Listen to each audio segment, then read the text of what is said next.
and click on the support tab. WCWP, Brookville. LIU Public Radio, celebrating 60 years. 88.1 FM and WCWP.org. Well, we interrupt Jay's music show for a very important cause here this afternoon at 88.1 FM and online at WCWP.org. Today is the 60th anniversary of this radio station, WCWP. We're very proud of that. It's quite a long time. Good afternoon. My name is Jeff Kroll. I'm your host here this afternoon, and maybe a traffic cop or something. We're just going to be bringing people in and out all day long. The first person I want to introduce you to goes back to the very first day of WCWP. My friend Hank Neimark. Welcome back, Hank. Hi.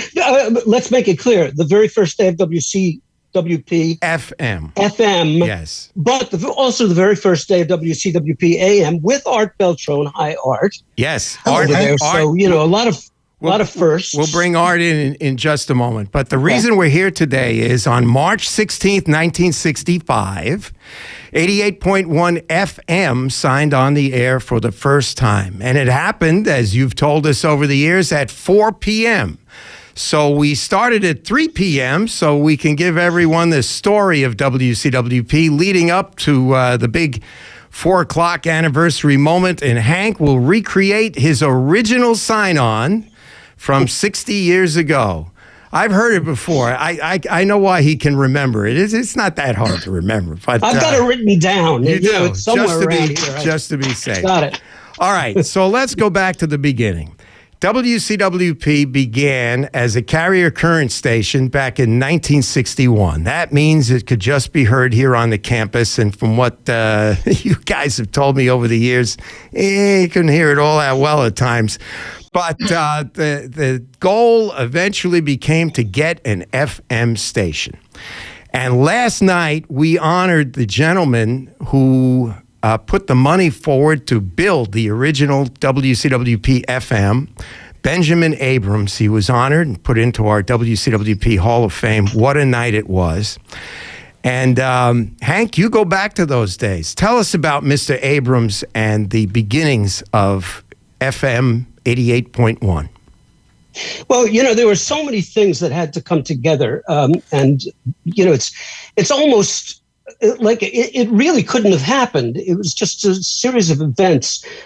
First of all, in 1963, Herb Costin came along. By that time, Art had graduated. And Herb Costin came along and he took over the role of the faculty advisor. And he picked up the ball and he ran with it. And as far as he was concerned, FM was where we were going to go. And it was simply, I'd say, 3.5 years later that we actually had that FM station. A lot of it is thanks to Herb Costin. But a huge thanks goes out to the Abrams, to Benjamin Abrams, and his connection to the university. And it was actually Herb who decided to get in touch with him because we knew he had something to do with Emerson Radio, who knew exactly what it was. But we did that, and within 3.5 years, we had an FM station with a building, which state of the art, the envy of every other college station around, and the envy of a lot of commercial stations as well. And as I said, through those years, the years from 63 through 65 was basically just holding an organization together, letting people know, letting students know that where we were headed. And a lot of people stayed with us through that time, even though we weren't broadcasting. We had a basement room in College Hall. I don't know if that building even exists anymore. One of the original post-Meriwether buildings. We had that, and we had a lot of students came along. I see Junie Thomas is there. She was with us all through that time. And somehow just the idea, even then, before we had the station, before we had any kind of sense of what it was going to be, there was that spirit, that WCWP spirit that lives on to this day. And I say that's before we ever went on the air. There was just something about it that made it important and a goal that we were all going for. So we did have the appropriation of the land for this station, and I think many of you have seen the video that I have of the groundbreaking. And after that, it was a matter of how do we build it? How do we get the materials? Where do we go? And this is even before the Abrams were involved.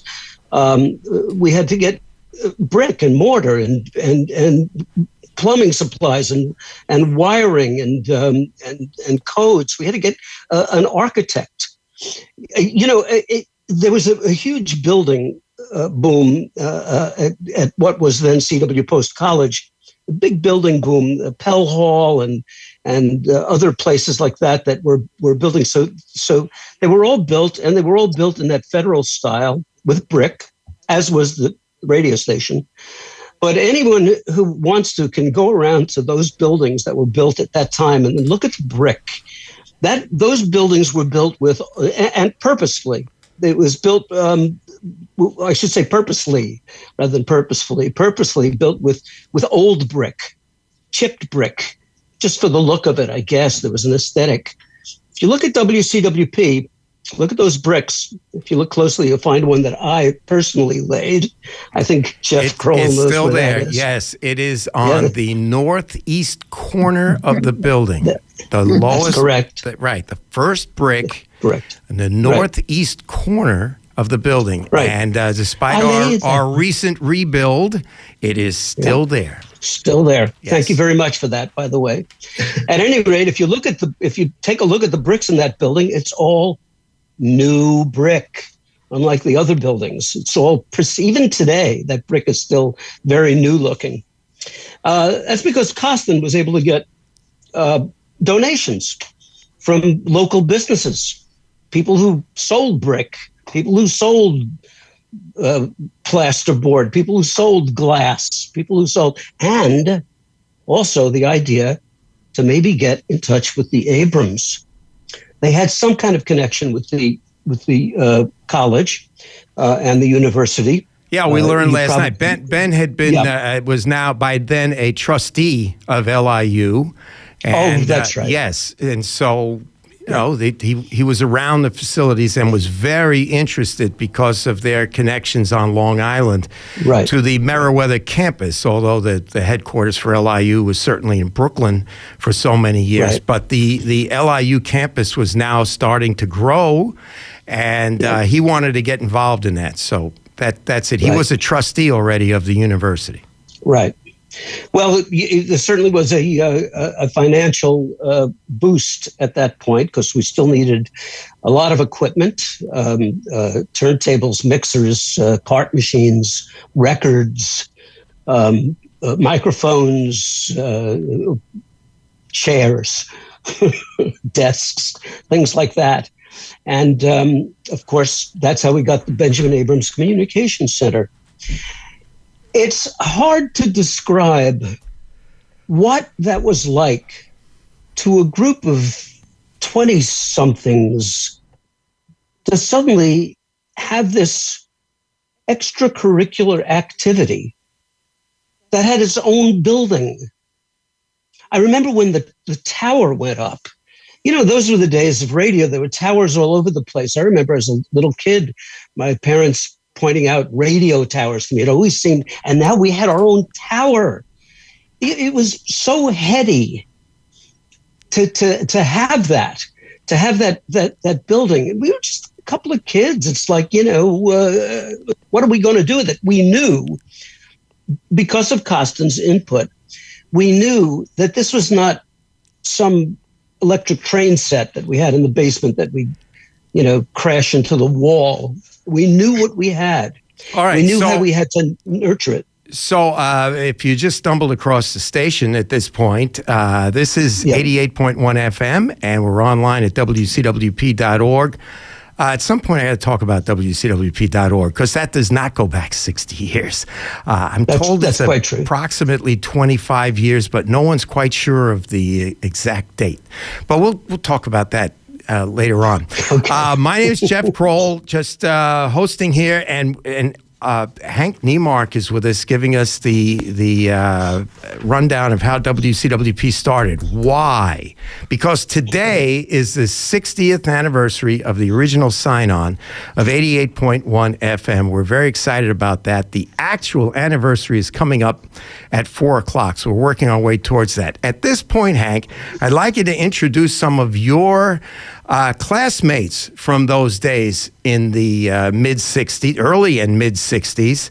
And I think all of you should get involved now in the conversation as WCWP is getting ready to get on the air 60 years ago. You want to introduce the folks that are online with us?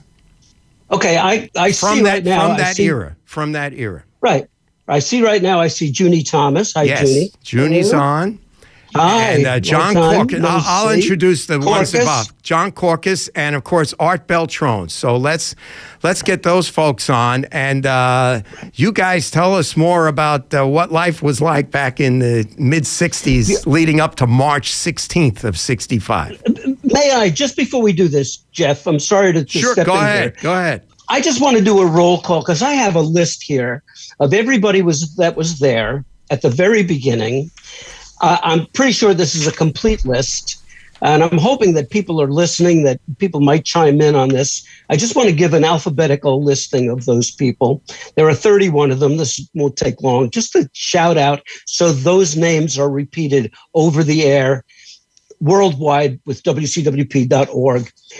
Stuart Ain, Richard Bellamente, Leroy Brown, Barbara Cohen, Arlene Duchovny, Kaz Jakowski, Mickey Felder, Norman J. Fox, Andrew Heidecker, Linda Hughes, Ellen Kahn, Warren Kellman, who you might have heard on the radio as Tony Warren, Leon Konow, Jon Korkes, Michael Kosman, John LiBretto, Bob Linder, Harry Lowenthal, John March, James McGarry, me, Hank Neimark, Ken Phillips, Muffet Prevost, Dan Rosenblatt, Rita Sands, Hal Schneider, G. Carlton Scholl, Karen Snell, Aline Junie Thomas, Tom Tini, John Terrell, and Brant Vulcan. I leave it up to everybody else now to fill in whatever they can. A tribute to those who have passed from that time. And there are a number of them, from Muffet, Prevost, and I'm pulling a blank, but there's others. Yeah. Well, there were the others, too, in the beginning, the very beginning. This is Art Beltrone talking. Vincent Leary, John March, who you mentioned, Cy Posner, Harry Lowenthal, Nina Panasini, Arnold Lazarus, Sandy Kasner, and Dr. Costin, yourself, Hank, Peter Levitan, Maria Sanator, Tom Miles, Barry Gottlieb, John Monroe, and David Kennan. They were all Couple part more. of that early. Couple more. Al Angeloro and Carl Maltese. Yes. Yeah. Those go back to the AM days. That's the AM days, yes. Yeah. 1260 on the AM band. That's right. 100 watts broadcasting. And that's something that hasn't changed. But everything you said, Hank, is right on the money as far as the radio station being a team effort right from the very beginning and right on through the current days, because there has been this feeling all along that the station would be created and it would exist and continue on for future generations. The station just happened. I believe things are meant to happen. And it was because I happened to go to a school, a high school, Sewanaka High School, that had an FM radio station. And when I got to post at 1959, I asked Dean DeMar, where's the radio station? And he said there was none. So that was the start of it. And it continued right on. People joined, like yourself and others, and it just was meant to happen. Exactly. By the way, that's for those listening, maybe just tuned in, that's Art Beltrone speaking, from the founder of founders as far as WCWP is concerned. Without a doubt, yeah, going back to those carrier current days, and that's what led eventually to FM, and that's what we're celebrating today, the FM part of things, which went on the air March 16th, 1965, 60 years ago this afternoon. The actual time has been recorded as 4 p.m., so we're kind of counting it down to 4. And until then, let's hear some more stories about those days leading up now to the FM going on the air. We have Jon Korkes on here, too, and Junie's here, so let's hear from them. Well, just a thought that... Mr. Korkes, just unmute yourself, Jon Korkes. Just please unmute. We're using Zoom for these communications, folks, for those that are familiar with Zoom meetings. I have this giant screen in front of me with all these friendly faces. Junie, what were you saying? Go ahead, Junie, yeah. Well, when I started, it was just before the initial go-on, or right about that time in 1965, and I was somehow gotten into the honors program, and one of the things they did before, in their orientation before school started, was Ellen Kahn brought us all up to the radio station and showed us the station. And there were, I'm going to say, a half dozen or so that stayed there, for the first few years and declined the Greek life. So it was just, right. It's true. Who knew? Who knew? Korkes. Hi, Junie. Hi, Junie. Hi, John. I was in the first group to go. You guys can hear me now, then, right? All right. Yes. Yeah, I was in that first group to go on the air when Hank did that sign on. I had been. I decided I was going to be a business major when I went to post, and it dawned on me pretty early on that I cannot add two numbers together very easily. So, and I still can't. So that became, I was lost and depressed at the beginning of my sophomore year. My parents didn't know what to do for me. And then I heard about that sign-on list in College Hall, and it looked interesting, and I signed on. And before I knew it, I got swept up with this idea and saw this thing. Now, I spent my years as an actor, right? You guys know it, for over 50 years. You'd be on a job somewhere, and you'd be talking to other actors, and some guy would say, well, yeah, I worked in college radio. I'd say, oh, where? And he would tell me, and I'd say, oh, that's but you like it? Yeah, it was a lot of fun. What'd you do? He'd say, well, we broadcast in the dorms and stuff, He'd say, how about you? And I'd say, well, I spent most of my college years on the radio, but I didn't often really want to say, like Hank said, we had our own building, man. We weren't just in somebody's dorm room broadcasting. We had a building with a tower and state-of-the-art equipment and a qualified engineer like Harry Lowenthal, guys to put us on the air every day. We did remotes. We had a news wire. We did newscasts. We had student hosts of music shows. We were licensed. What I can say is that from the day that we opened, I always considered it a professional operation. There was always something underneath it all. There was never a thought to miss a moment. It was very serious. There's a lot of tension in the thought that something might not get on the air, or there was a technical problem. Everybody raced to fix it. It wasn't cavalier. In other words, we knew we had to fill that airtime. We had an audience, and it was it got to be a big clubhouse. We were crazy and fun. There was a lot of fun to be had. There were people dating each other and hanging out. but we always got that damn thing going. And Costin was very wise to let us do the programming, to let us run the station, understanding that this could be our lives, which actually it turned out to be. That was very wise of him. Yeah, go on, John. No, and I'm saying it's that it became, well, as I was getting involved in the station early on, they said, who wants to get more involved? And I said, I do. So they made me assistant program director. Cosmin was program director. Hank was manager, right? That's because you were taller. The what? You were tall. Semi. Yeah, he's the tallest one. But that's probably why. And then Hank got drafted, right? And so Cosmin became the station manager, and they moved me up to program director. So I was program director for a while. I'm not going to make any great claims as how good I was at it, but I did it. I did it faithfully for a good while. But what I loved so much was doing my late night show, my show called The Night Side, where I did jazz late at night. Oh yeah. And I told this story when we first went on the air. I had prepared so heavily because I always knew jazz, I always loved music, and I had a very strong sense of show business anyway. The first moment I went on the air, I froze up.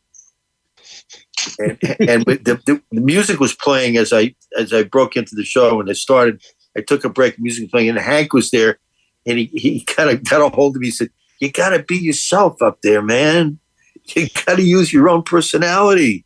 He kind of shook me awake, right? It made it a lot easier, and of course, it evolved into being something that was second nature. But remember that first night, I was completely taken by surprise that I panicked, and but there was always that professional feeling. There was always a moment. Oh my God, what happens if I, we did remotes. Richard Bellamente set it up, and Richard and I went and interviewed Johnny Carson in his office at the Tonight Show, which was still in New York. And then there's a picture of that. There's a picture of that somewhere. Oh yeah, and then Skitch Henderson in his office. We didn't know what in the world we were doing. We had ridiculous questions, but both of those guys were very nice, very patient with us. And I remember going to the Village Gate nightclub to interview Dizzy Gillespie backstage, and got him and Jerry Mulligan to do promos for the station. Going to a Young Broadcasters Convention in Manhattan to represent the station. Other guys working in other stations, like Bill Moser working at WTFM and then WABC. Radio was a whole other animal then, right? Totally. It's a totally different thing. We used to pull our. I'm sorry. We used to pull our cars up in front of the station at night, a few of us, and sit with the doors hanging open, listening on the radio to other guys, other professionals DJing their shows, like at WNEW, WABC. At 10 o'clock at night, 9 o'clock at night, we'd be sitting out there listening to the guys who we wanted to emulate. Let me ask, because we're spending this first hour talking about the FM station, and so far we've only got three of us. It's Junie, you, and me. I'd like to hear from Junie where she went with this radio thing, how it affected her life, how WCWP informed, the person that she became. Well, it taught me not to be so afraid of speaking out, and it taught me something about working within a group toward a mutual aim, like keep it on the air and rip that paper off the UPI machine, and that sort of thing. It was I went a different direction in broadcasting. I went into the more office end because the lady who I had interviewed with at CBS said she wouldn't hire me because I'd won her job. So I went, well, it was truth, actually. So 20 years later, I gave up all of that. But anyway, it was a different time. But we all had a chance to do different things, and you often on the run. Right. And, because you didn't know. And many of us, myself included, became very good at reading liner notes. So, because you didn't know the background of what you were playing. Right. Hank, I have to say, for everybody understands that Hank's striving and high energy forcefulness to get this thing going, the way he started it, the spirit he had had a lot to do with how well we did and the way we began this and how seriously we took it. It wasn't that he wasn't a lot of fun, but he really was the perfect guy to do this. And he set the tone for what we all were doing at the very beginning. You know, he wasn't a laid back, character. He just had some fire in him. And I always saw myself as very shy. Not to me. Just kidding. So let me ask you now. What we're speaking with the people who were around WCWP literally 60 years ago today, just before the station signed on the air. And throughout the rest of the afternoon, we're going to be bringing in all the other generations of WCWPers. We're not sticking to just 1965, but we thought we'd start with this original game. Now, I have this question for you. We're coming up on, it's just about 3:30, give or take, right now. So we're half an hour before what would have been your sign-on 60 years ago. What was going on at WCWP in this building 60 years ago, right now, a half hour before sign-on? Was it complete chaos? Was everybody running around like chickens without heads? Or what was happening, let's say, about a half hour before hitting air for the first time? Everything was very calm because we had been waiting for it. We knew what was happening. We knew actually 24 hours ahead of time that we had the license.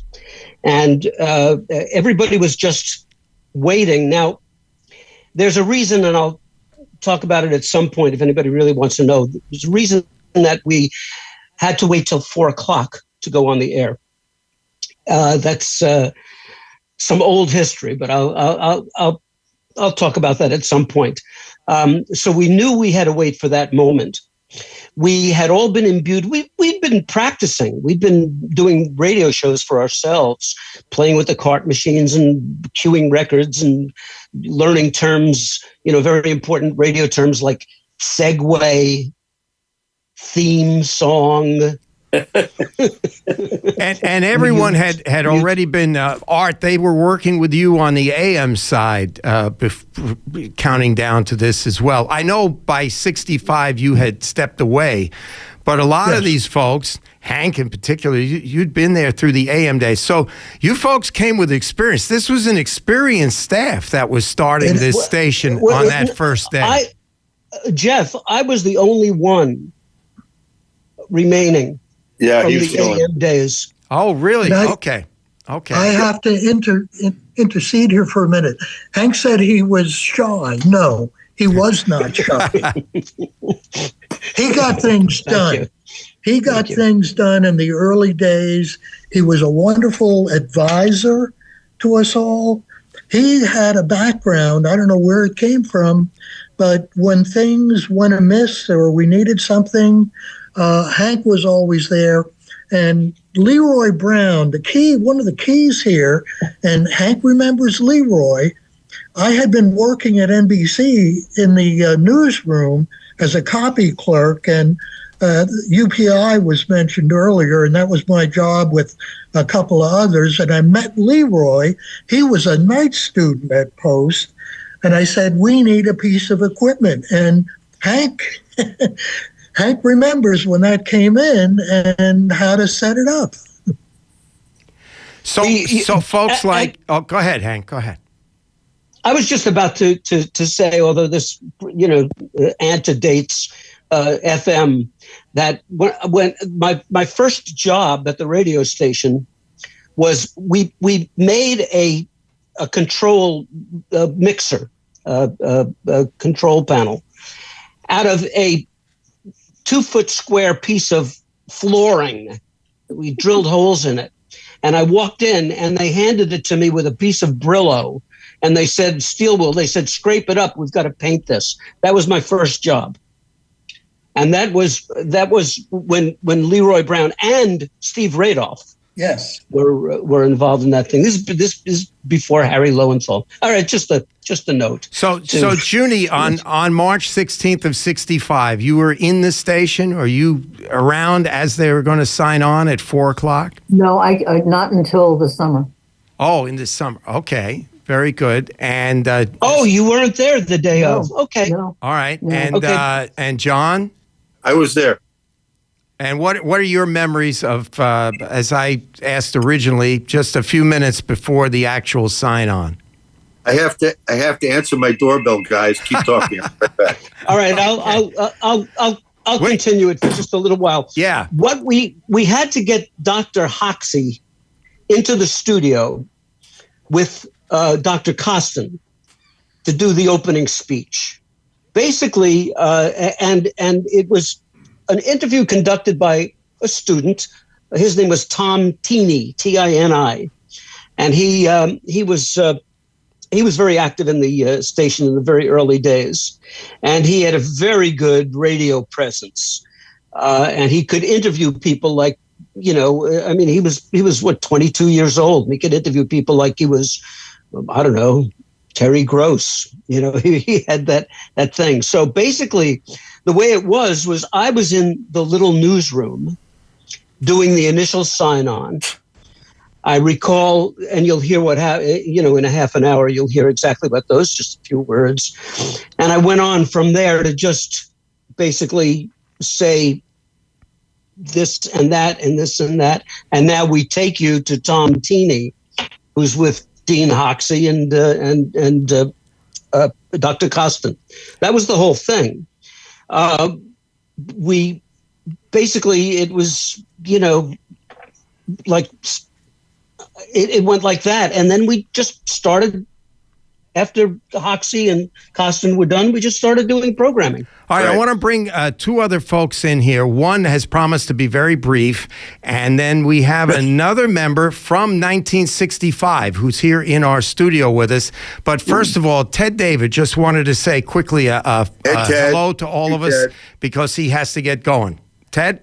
Oh, I have two grandchildren here who will probably come in if they hear me talking. I just wanted to say 60 years, wow. And I started when the station was 57 years ago and just 3 years old. And in that short 3-year period from the 60-year period to when I came in, it was not, as Hank was describing, steel wool this. We had the Gates Dulux board, professional racks, the transmitter that looked like an old refrigerator, but the big tower. It was the real deal radio station. And I think at that point, carrier current was at 640 AM.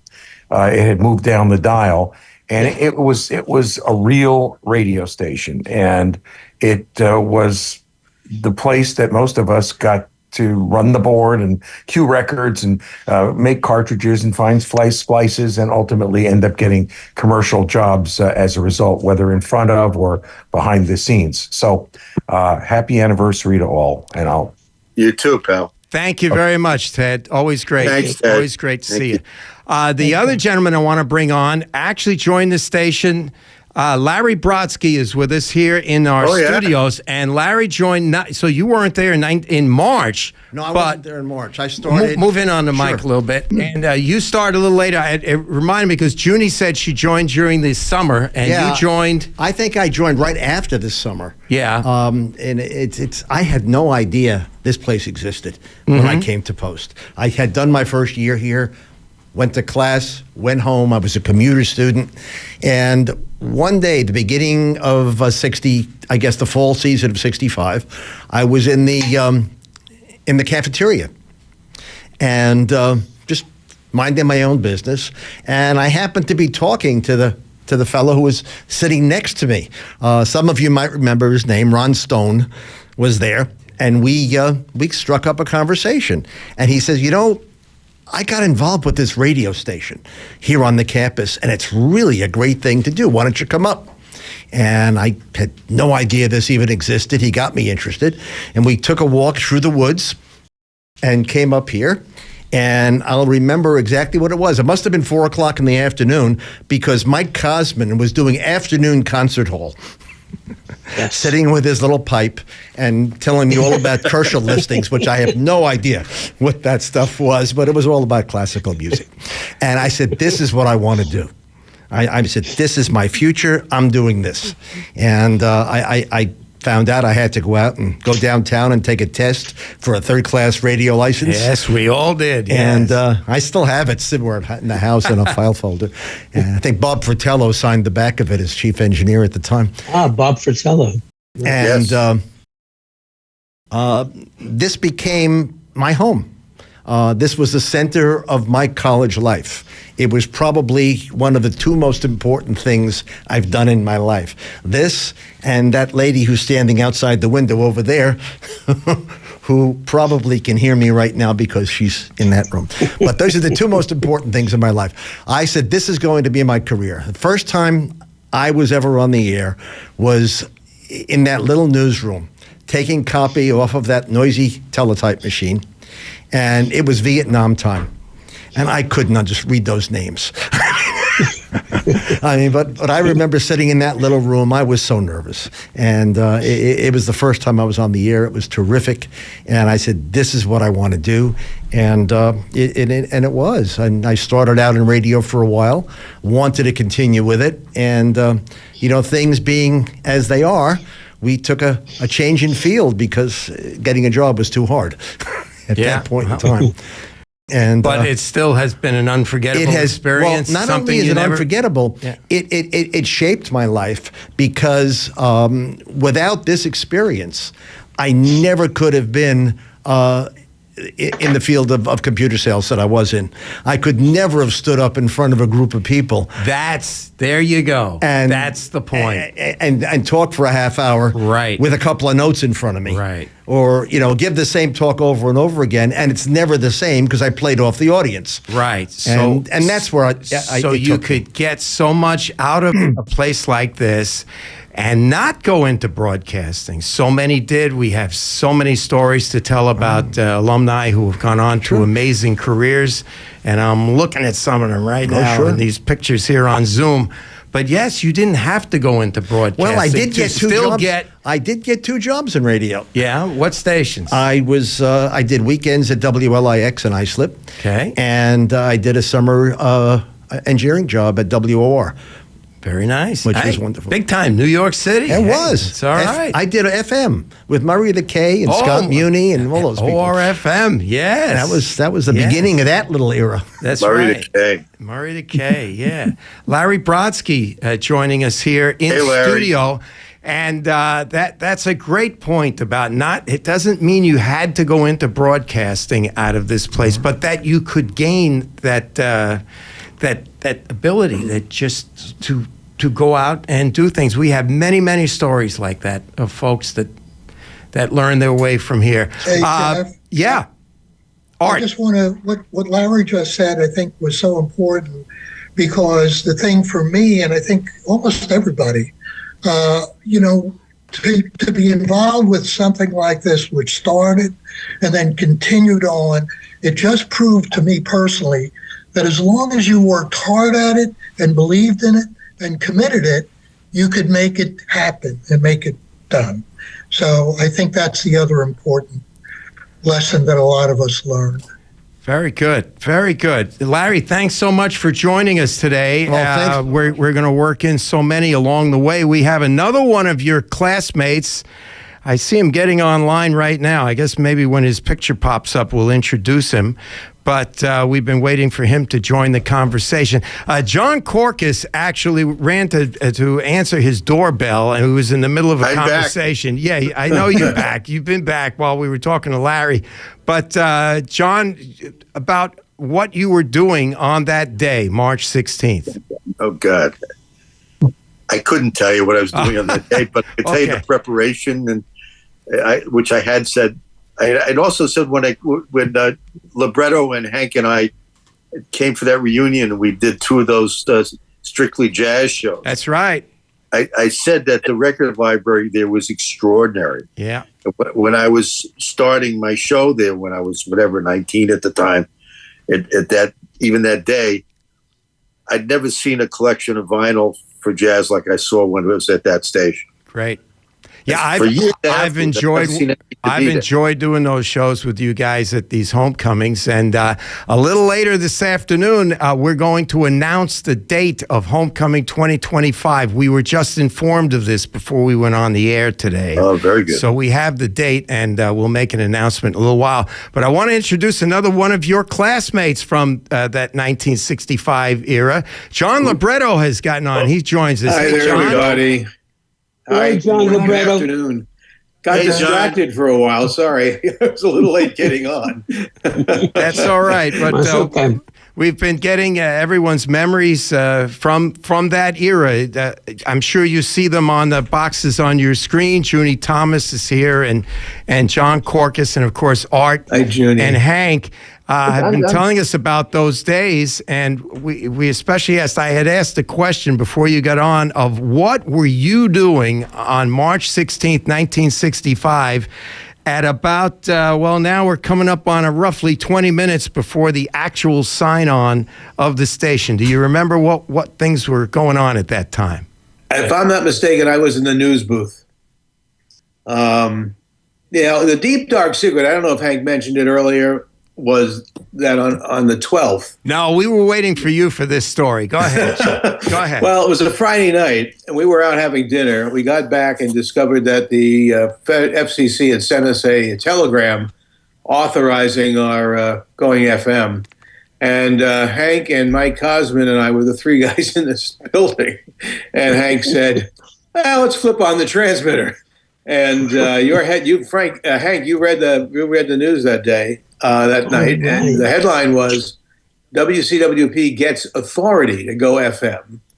And Cosman did a Strictly Jazz show that night. That's why with our thing about doing Strictly Jazz on Homecoming has to do with the fact the very first show, not that we had made an announcement that we were going on the air, we just went on the air for 1 hour and then we went off the air. Soft opening. No, the 16th, I was in the news booth. Yeah, a soft opening, as you were. Unofficial opening. Yeah. Like a preview. A soft opening, as they say in the restaurant. Yeah, business. Soft opening. So, as John said, that was on a medical profession too, John.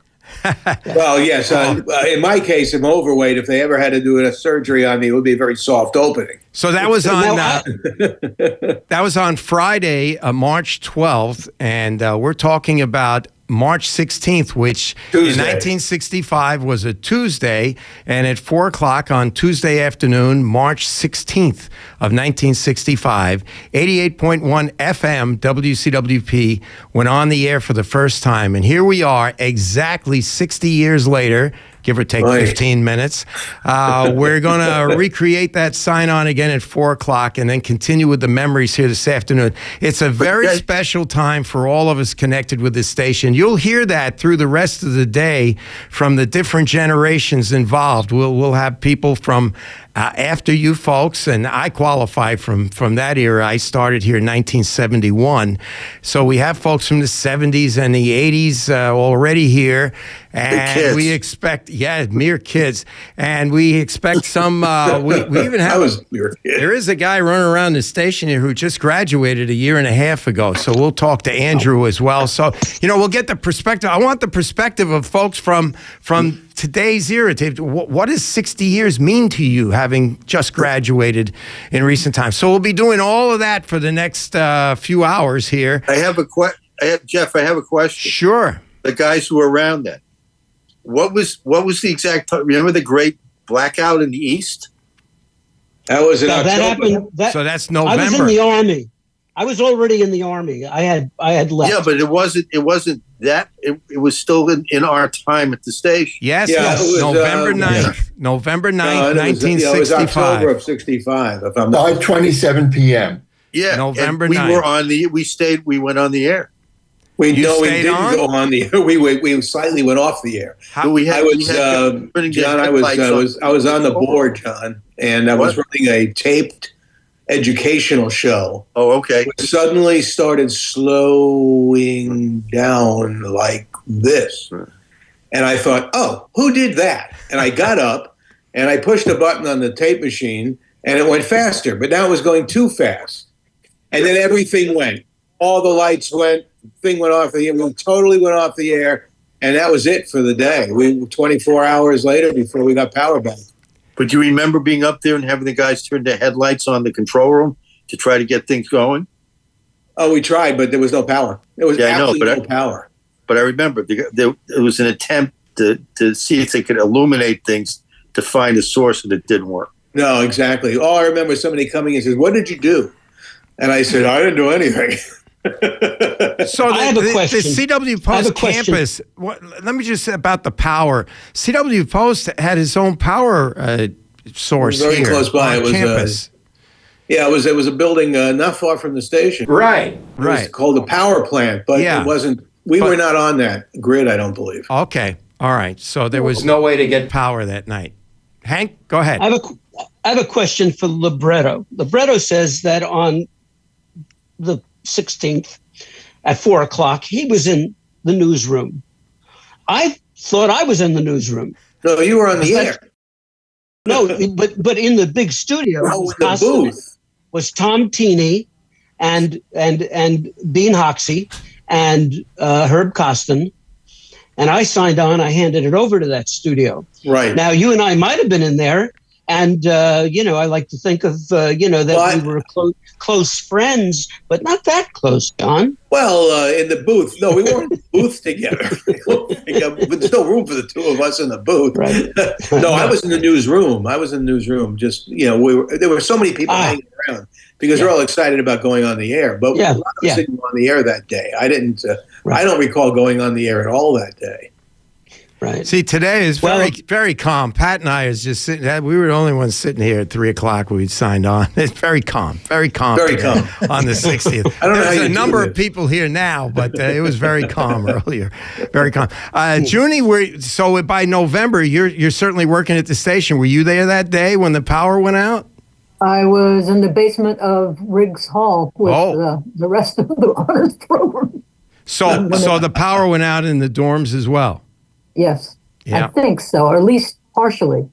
We certainly knew. That's right. No, they went out everywhere. And in fact, the only place there was some sort of satellite photo of the Northeast taken that day, and there was only light in one place in the entire northeastern part of the United States, and that was on Nantucket Island because they were not on the power grid. Every place else in the Northeast, from the Canadian border on down, was gone. I can tell you that South Carolina, which is where I was stationed, South Carolina was not affected. We had no idea it happened. I was in basic training. Yeah, it was a Northeast thing. It certainly. Yeah. Well, something happened in Canada, if I'm not mistaken. Yeah, I was still always blame Canada. Yeah, I was still a kid. No, I lived in Flushing, and we lost our power. So the night of the blackout, I was up at the station, and I had a girlfriend. I had someone I was seeing who lived in Pittsburgh, and I called her on the phone and told her what was going on. And she was very aloof with me.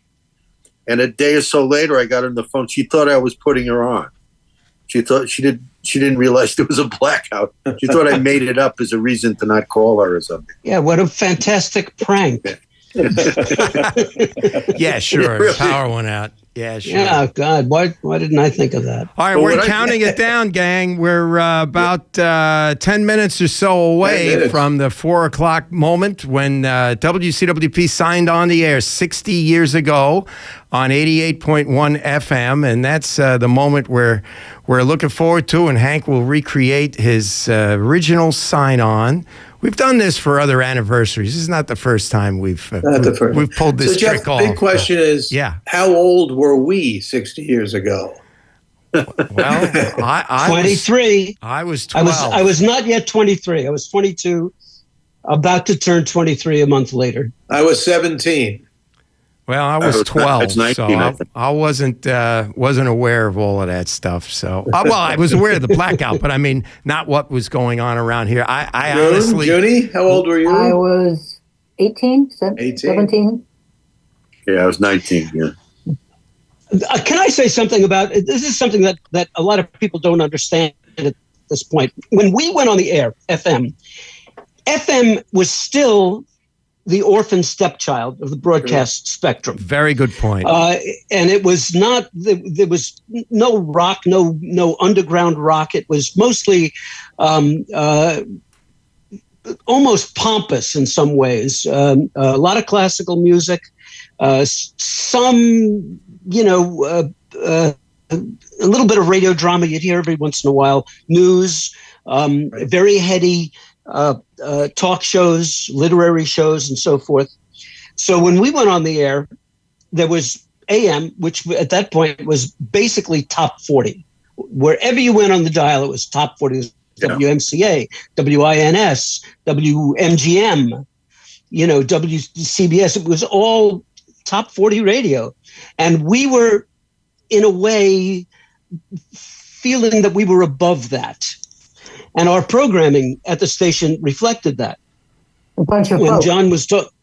When John talked earlier about the vinyl in the library, not only was it an amazing collection of jazz, it was an amazing collection of classical, amazing collection of pre-Baroque classical music, Rococo music, as well as everything else.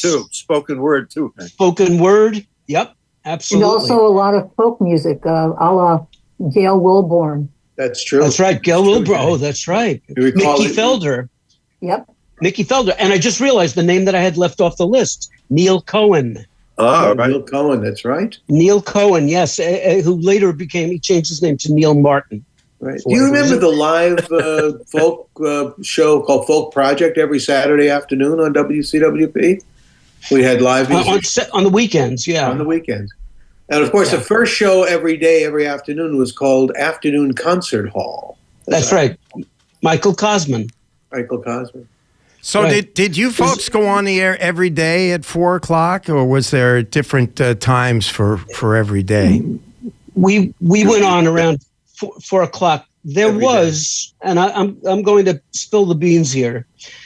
In order to get the license, we had a little political push. And part of it was that we were not allowed to go on the air before 4 o'clock because WBGO, I believe, in New Jersey, went off the air then. So basically our petition for getting the license was, well, they go off the air. They were part of a public school system. So the idea was, we won't go on the air until they're off the air. And that's the way it was. I don't know. I think through the years that's all been forgotten. I don't know if it was ever even written down. But it was just like, okay, we'll give these guys a license here. So, I'm saying it on the air. I'm saying it publicly for the first time. Other people have heard me say it. But that was the reason we went on at 4 o'clock every day. Well, for decades now, of course, due to the advances of equipment, the station's on 24 hours a day. When I talk to some of the current students around here, and they hear about being, what do you mean off the air and on the air? And what does that mean when you hit the plates? What does that mean? So they don't understand. There's no understanding. Because you could be automated, say, in the middle of the night if no one's here, and the next time someone has a show, that it just starts. So there have been many advances over the last 60 years. Oh, yeah. Yeah. Well, look, we're all in our own respective domiciles talking on the air right now as though we're right in the studio with you. Yeah. Who would have ever thought that? I mean, you could have a phone hookup. And after over 50 years, I think this is my domicile right here. Right, yes. Sitting right here in Studio 3 at WCWP. No one has spent more time than you, Jeff. That's it's, we're putting in the time, that's for sure. But it's a joy to do every time we're up here. Yeah. We are counting it down. 4 o'clock is getting ever closer.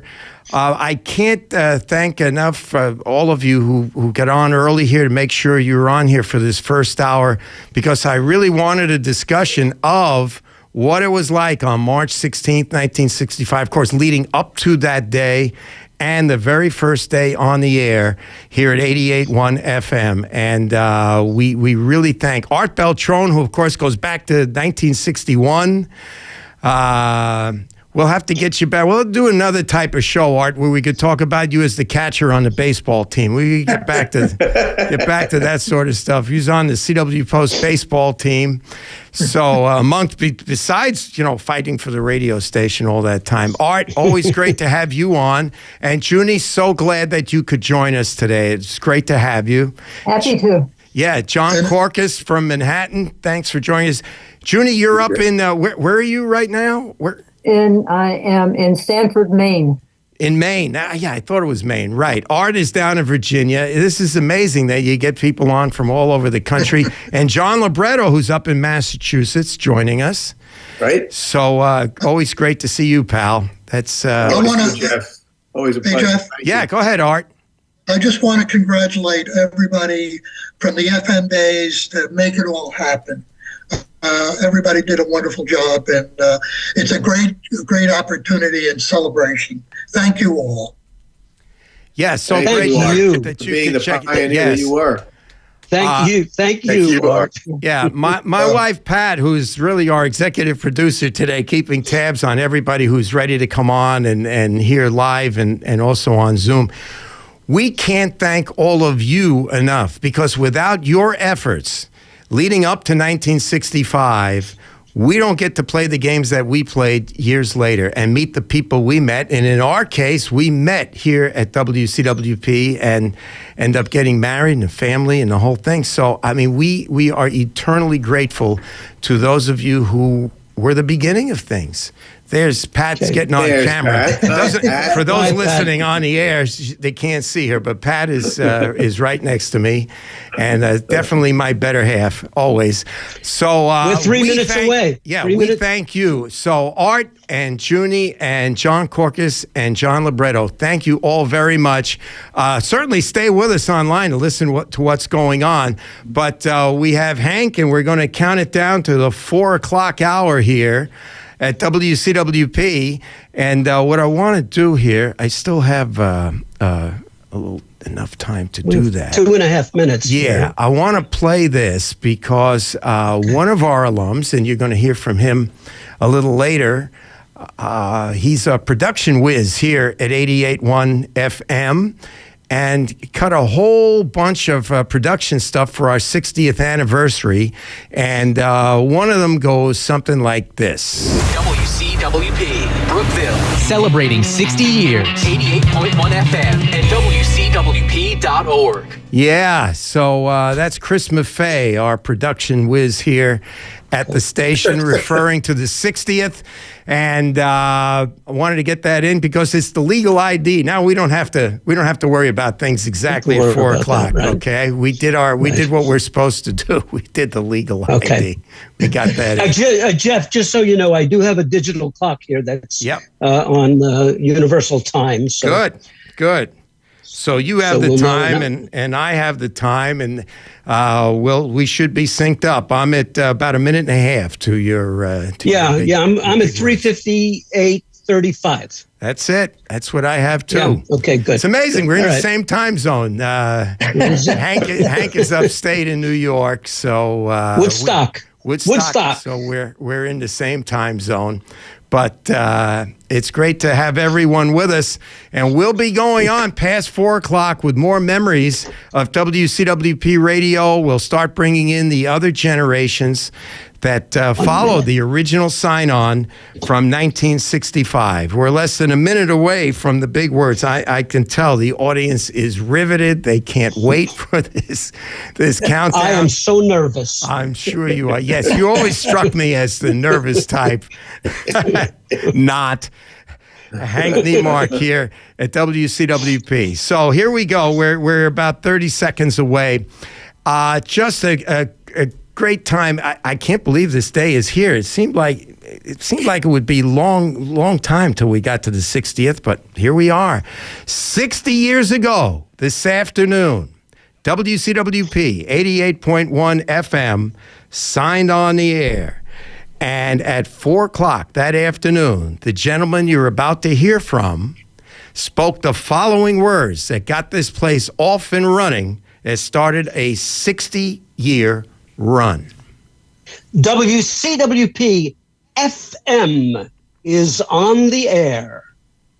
Yes, it is. And it's still on the air. Exactly 60 years later, as we have now begun our 61st year on the air here at 88.1 FM in Brookville, New York. We're on the LIU Post campus. Back in those days, we all know it as CW Post. And they keep somehow CW has kind of been shoved aside. Still the Post campus of Long Island University. Now, we were always connected with Long Island University. That's not new, but they've just kind of regenerated some stuff, and they changed the name of the teams, and they changed the school colors, which is a whole nother subject for another day. And so, but here we are, gang. It's happened. We're 60 years young. And those words have worked magic for 60 years, and there's no reason why they won't work magic for another 60, right? Everyone agree? Yep. Very good. Yeah. Very good. I plan on being here for the 120th. I don't know about you guys. Hey. You should do a laundry, though. Do a laundry before you. Well, I haven't done one before. Why should I do one now? All right, here we go. We're going to start bringing in some of the other generations here at WCWP. My buddy Joel Feltman is on the line from Florida. Make sure you unmute there, sir, before you come on. Joel is down in on the East Coast. Is it a sunny day down in Florida? I know Northern Florida is getting blasted. Mets and Mets, a few clouds. The weather has been gorgeous. Those of us from New York always remember Irv Jakuski always said, bright blue skies and golden sunshine. And that's what has been for the past couple of days. Just a little overcast now. Yeah, Mr. G still does all of that on Channel 11 really? here. Yes, he does. Every night. Yeah, it's great to see everybody here. People from generation before me, people who I overlapped with. I actually showed up at the station in September of 72. Having come from a school in central New York State, which unfortunately went defunct about 6 weeks before my graduation from Post. And my dear friend Jeff, I remember, come running in. We were all in the studio, and Jeff come running in from the newsroom with the big yellow sheet from the AP Wire saying Eisenhower College, which was the school I initially started at, has decided to close. And Jeff, being my dear friend, said to me, you know something, Joel, all your credits are not going to count anymore. So you got to basically start here as a junior all over again. And of course, that struck fire into my heart. Thank you, Jeff. I appreciate that. But it is so nice to be able to say that after, what I'm talking about, 53 years, I still am involved. Would have loved to have been more involved, but of course, I'm 1,200 and some odd miles away. But the miles mean nothing. The connection, the bond that joins all of us. I see my friend John in South Carolina, in Georgia, and Hank, who I don't know personally very well, other than your image from time to time, but certainly know your history.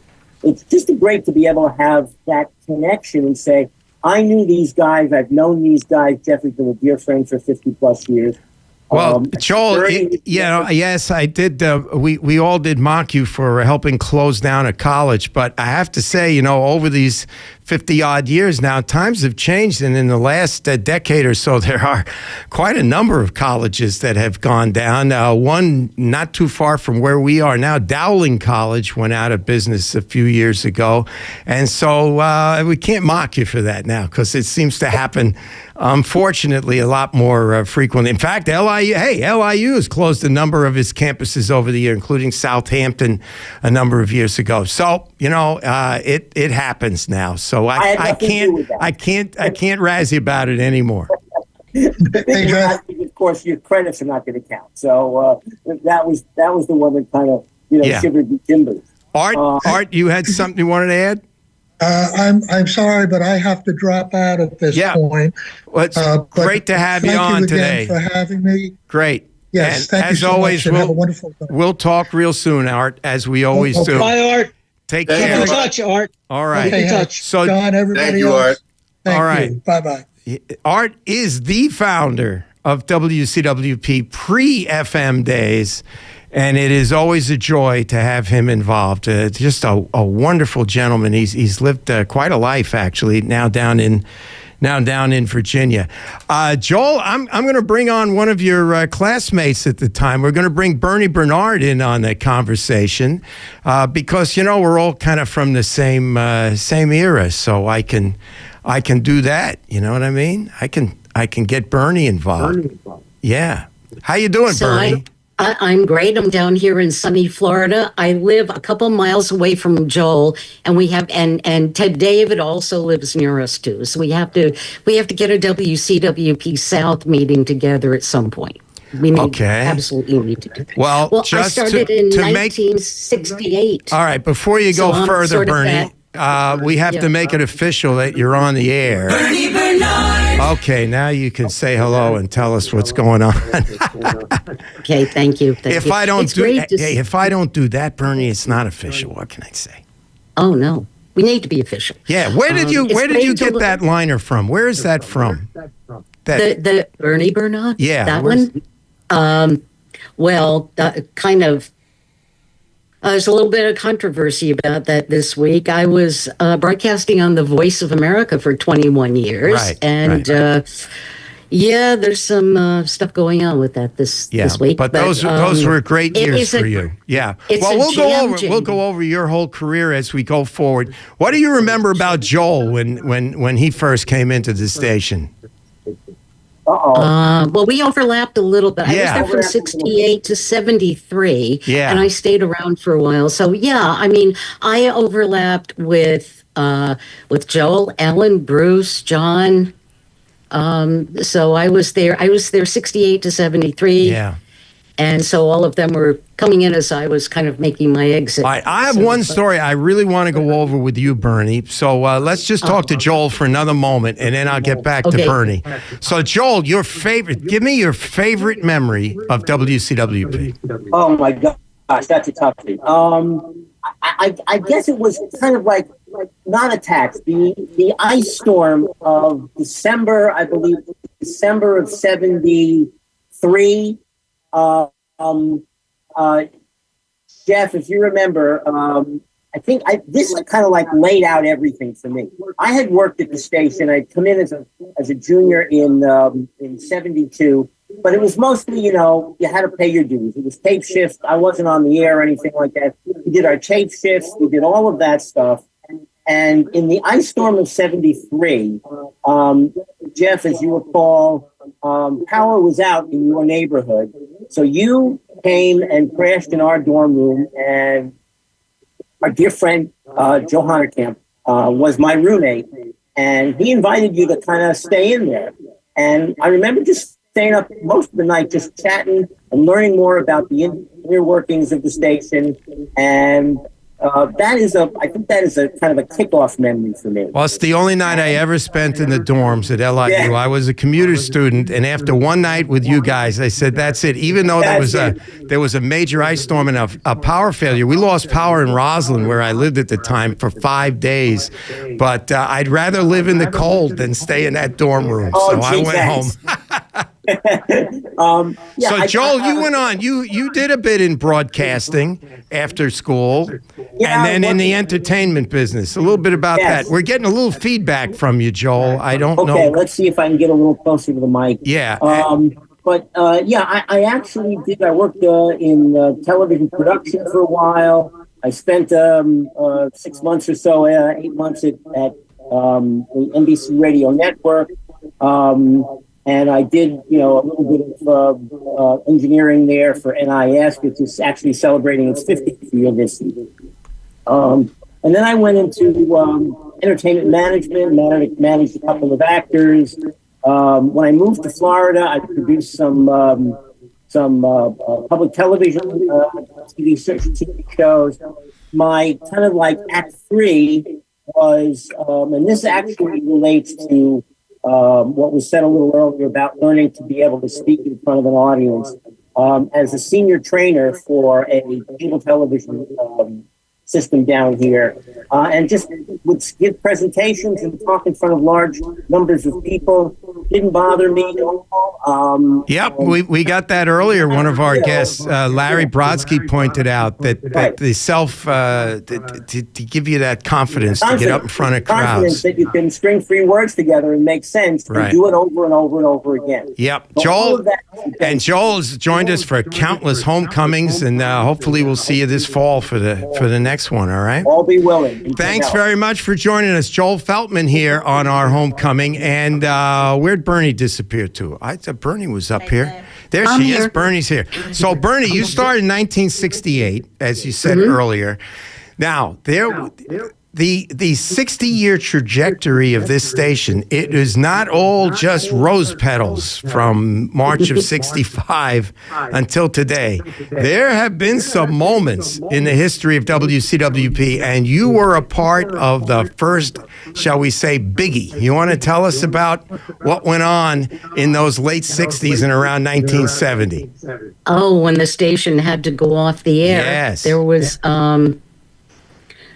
oh boy, there were a lot of of course, being the late 60s, there were a lot of protests going on, a lot of political stuff, but there was, and of course we have to abide by FCC laws just like every other licensed FM station. So there were some people who were doing a show, kind of a freeform show, it was a talk show, and they went a little too far as something being suggestive on the air. And the Board of Trustees, a few people on the Board of Trustees either heard it or heard about it, and they told Bill Moser, the chief engineer at the time, to take out the crystal. At this time, Steve Post was the director of broadcasting, and he, of course, was from WBAI, the test station for the 7 dirty words you can't say on radio or television.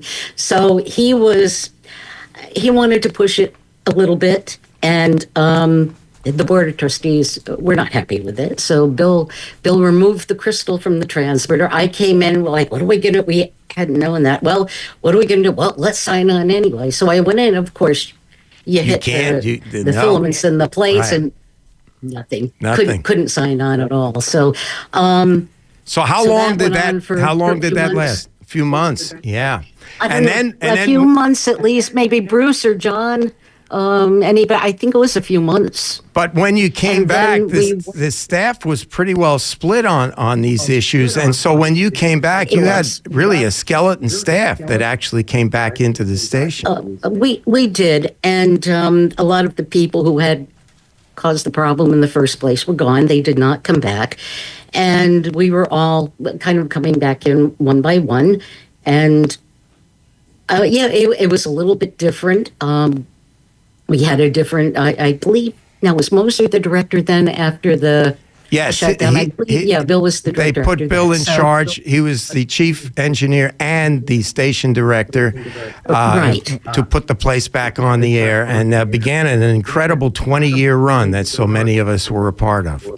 Right. So during the interim, when the station was off the air, it's like, oh my gosh, what am I going to do? This is my career. I've wanted to do this since I was about 13 or 14 years old. I used to listen to WCWP when I was in high school. So it's like, this is it. I went to Post mostly because of the radio station. Like, what am I going to do now? So I started talking to one of the deans, started having a weekly meeting with him, and he said, it's going to come back. Don't worry. It's going to be okay.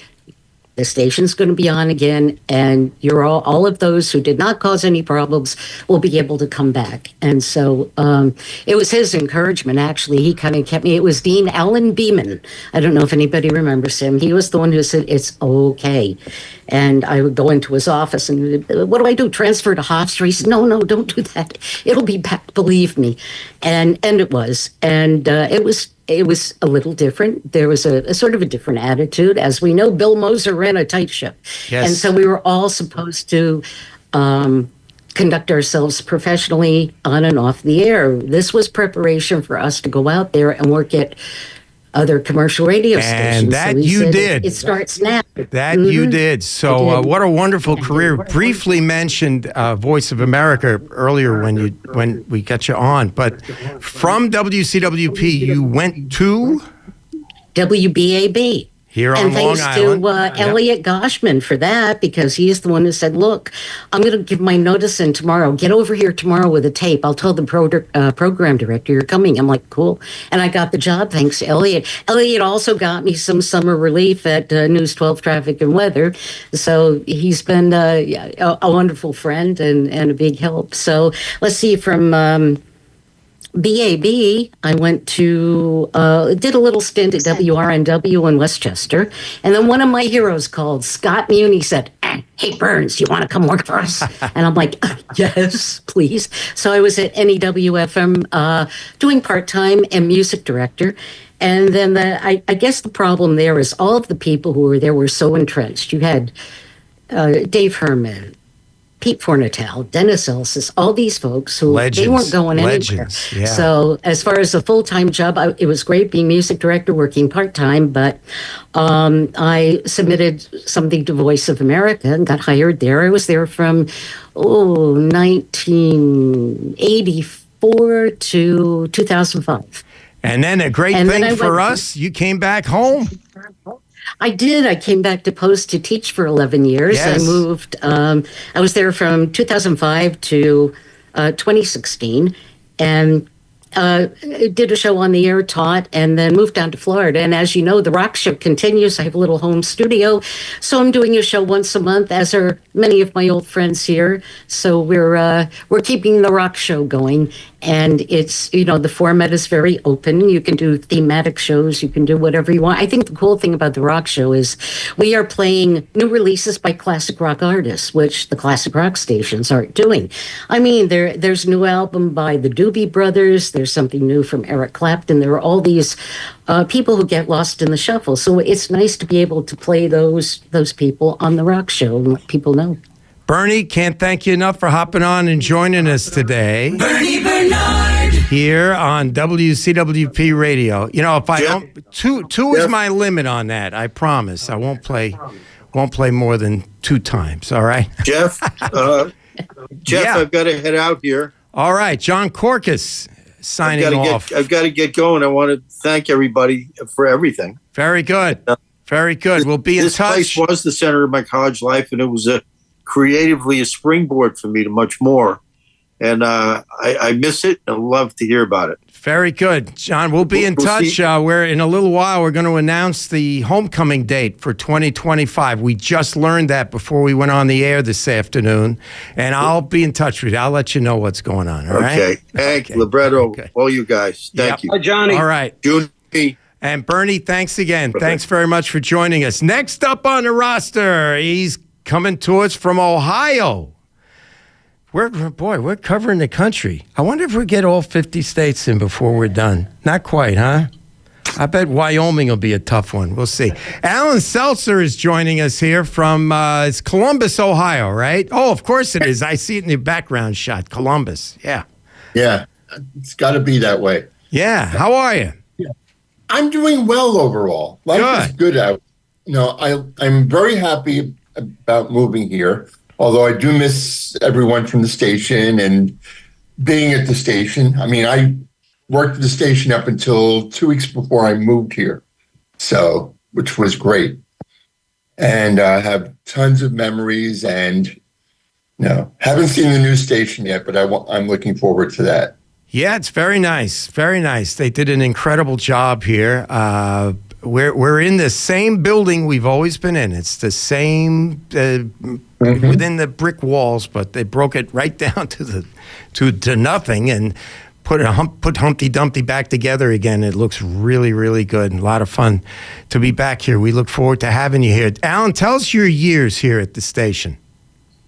I was here from 1976. Well, starting as a student, 76 to 78 when I graduated. And then I did some bits and pieces later on. A few different, I was part of the original rock show crew back when it was Friday. What did we call it, Bernie? Friday Night Music or Friday Night Rock at first? We didn't become rock show for a couple of months. I know that. But it was Bernie, myself. Midnight Progressive. No, that was the old show. That's when I was in, still a student. And we went on from midnight till 3 a.m. Weekends were 4 a.m. I also did a 4 to 8 a.m. midnight progressive shift leading into the music weekend. And then, of course, many years running our homecoming weekends. A lot of us have taken turns running that, but you're right up there in the number of years handling that assignment and getting all the alumni together. I just mentioned a moment ago, we just before we went on the air, got the date for the 2025 edition. I'll be making a grand announcement. I don't know. We need drum rolls. What do we need? Do we need balloons? Do we need something special? Nah, we'll just announce it in a little while. All right? We'll get balloons. But hopefully you'll be able to join us this time around. I'm hoping. Yeah, great to have you back with us here on WCWP, and always a part. Alan's always a part of things and a member of our WCWP Hall of Fame. By the way, Joel Feltman is in our WCWP Hall of Fame. Bernie Bernard is in our WCWP Hall of Fame. When I start giving a list like that, you might get the feeling, wow, who isn't in the WCWP Hall of Fame? But the fact is, last night we had our induction ceremony for, it's actually the class of 2024. We had it last night. And with 3 new members, it brings the grand total to 46. So the station is 60 years old as of just a few minutes ago. And if you even go back and add the carrier current days, you go back to 1961. So we're now in our 64th year of the total operation. So if only 46 are in out of 64 years, it's still a pretty exclusive club that you folks are a part of. So always like to mention the Hall of Famers, and I see a few more in the boxes here that we'll get to in a little bit. All right, Alan, thanks so much. Great to have you. There's someone online here, and I'm going to be completely honest. I don't know Bill Goff all that well, but Bill Goff is joining us here. He's been hanging on the line the longest. We vowed to take these in about the order in which they got online. And Bill Goff, if you're there, if you would unmute, we'd like to say hello to you here from our WCWP studios in Brookville. Are you still there, Bill? His picture is up, not video, but we have him. Oh, there he is. He's popped online. Bill Goff, welcome to the show. Technically bereft here. That's all right. Bill, I appreciate the effort. Yeah, I appreciate the opportunity. I'm Jeff Kroll here in our WCWP studios. I don't believe we've met that many times. If we have, I really apologize. But what era are you from here at WCWP? My time was between 1979 and 1982. Okay. And I am probably the lesser son of an elite group of folks, many of them Hall of Famers. My time overlapped with Fred Gaudelli, Dan Reagan, Cosmo Leone. Those are all Hall of Famers. Kim Dillon. Yes. And I spent a short time in commercial radio after graduation, but then went on to the corporate life.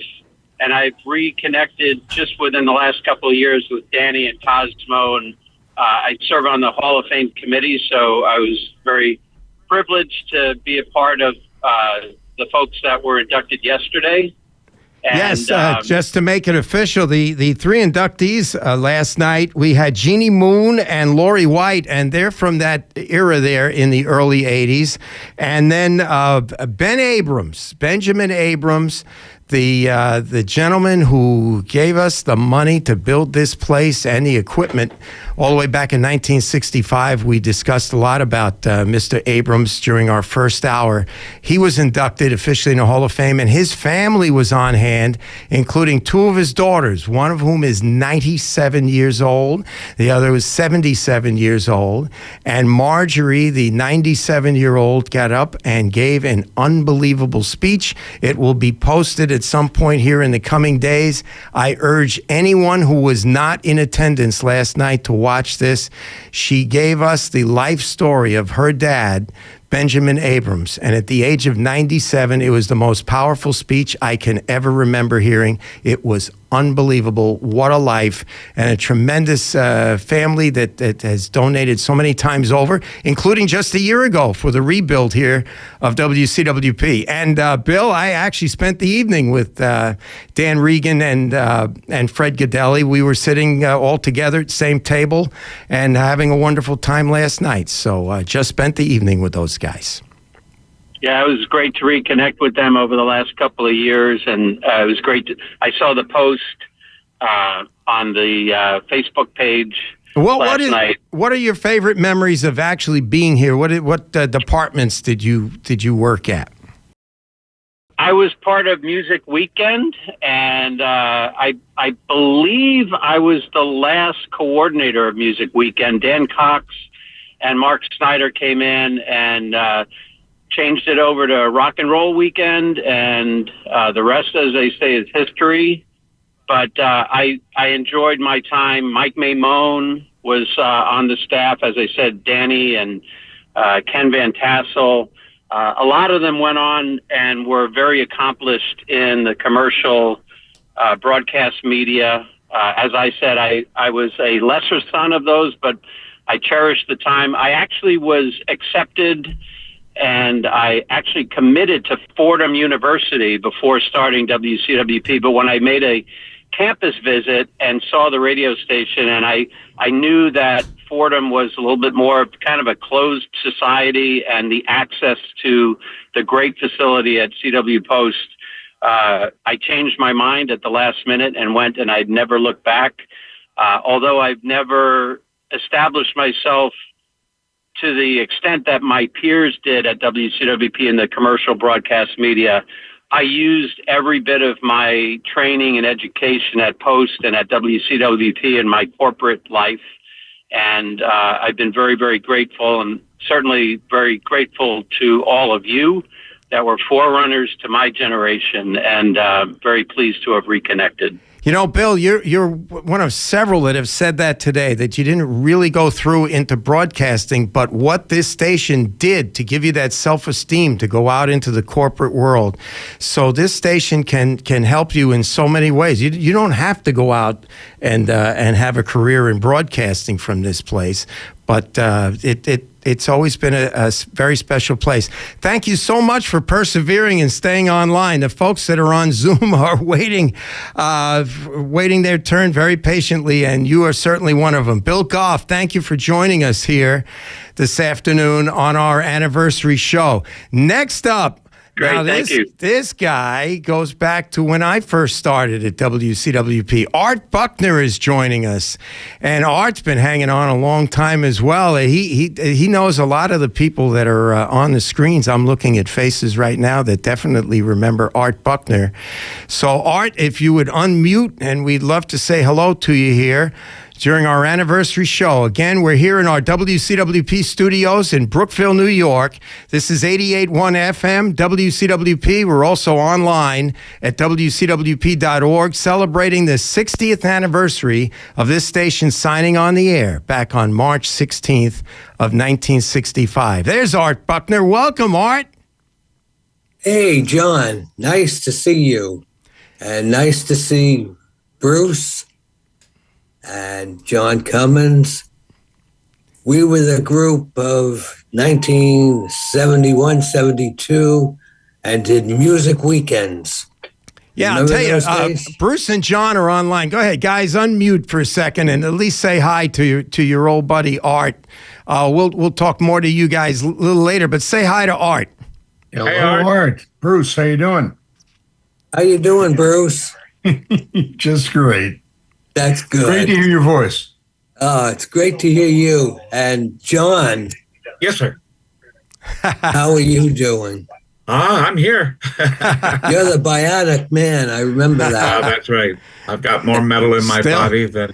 Still living up to that reputation. Yes, still living up to that reputation. Yes. We'll get back to that in a bit. But Art, you were here. You worked on Music Weekend with us. I remember that. And I was the young kid who kind of broke in while you were already on. So I have fond memories of all you guys giving me pointers on how I could improve my stuff, and get Art things was going. very active at the station. And we decided, we talked to Bill Moser, and we got his permission to be able to do a weekend without shutting down. And we went. That's right. 24 hours, first we did marathon 48 hours. weekend. And Yeah. Art and I were, we were running out to get food for everybody. But it was phenomenal, and that I remember that was the I believe it was New Year's incident. weekend. New Year's weekend of. That's right. Yeah. Yep. We brought in the new year. 72 into 73. So that's when that would be, because Right. I was brand new. I'd only been on the air for 4 weeks with music. So And we I didn't was still a trust new you, so kid. we weren't I gonna know let you didn't. stay I on know. And rightly so. Right. I know. I shouldn't have been trusted. That's right. We had the time of our lives. We really did. And I think WCWP is a part of all of us and has made where we are and what we do now so important. Now, where are you located these days, Art? I am up in New Hampshire. All right, we had another state to the. That's right. We got another state here. Yeah, we had Maine earlier today. Junie Right. was Junie Thomas from Maine, so now we get New Hampshire in here. That's great. Okay, we're getting there. Jeff. Yeah, Jeff, Hank it's Hank Neimark. here. Yes. Hi. Yeah. I've got to go. Yes. I just want to say, in many ways, you were all my children, and it does my heart so much good to see you all, to hear from you all, to know what Somebody's not only I ringing. have done, I don't but know. what we've all done. Somebody's got a phone ringing on there that. Oh, you know what it is? It's John LiBretto. He's calling me. There you go. I'll get back to him. I just hung up. Sorry. Hank, I always just a wanna joy. say, Yeah. If you had lost what I just said, you're all really my children, and so many people who've come after all of you are your children as well. If there's a 70th, and I'm certainly hoping there will be, I'll be here. You'll see me again. Well, Hank, bye, everybody. Love you all. Yeah, we all can't thank you. And as I said earlier, all of the founders that we had on during the first hour, we owe all of you so much. So always great to see you, pal. And we'll talk real soon. We'll keep going with the plans going forward. All right. And you take care of yourself. Feel better, because the next visit's got to be in person. We're owed a dinner together. Okay. I hope so. Yes. Very good. All right, Hank Neimark. If you don't mind, I'm going to leave also. All right, Junie. Okay. Very good. Nice to see you, Junie. You too. Very You good. too. But Have a good one. Very good. Bye-bye. Hank Neimark, the first person to ever speak on this radio station, and he has done so again now in our 61st year. Great. Art, didn't mean to cut you off there, but the guys wanted to depart. So you're up in New Hampshire.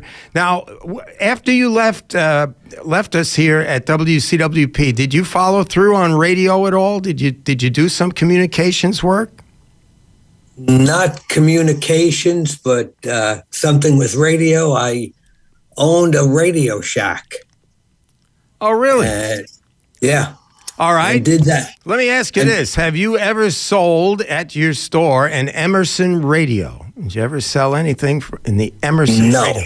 No, really? Emerson. That's the wrong answer for this radio station, because our benefactor, Ben Abrams, he was Emerson Radio. So, okay, I thought we'd get a little plug-in for them, but it didn't work out.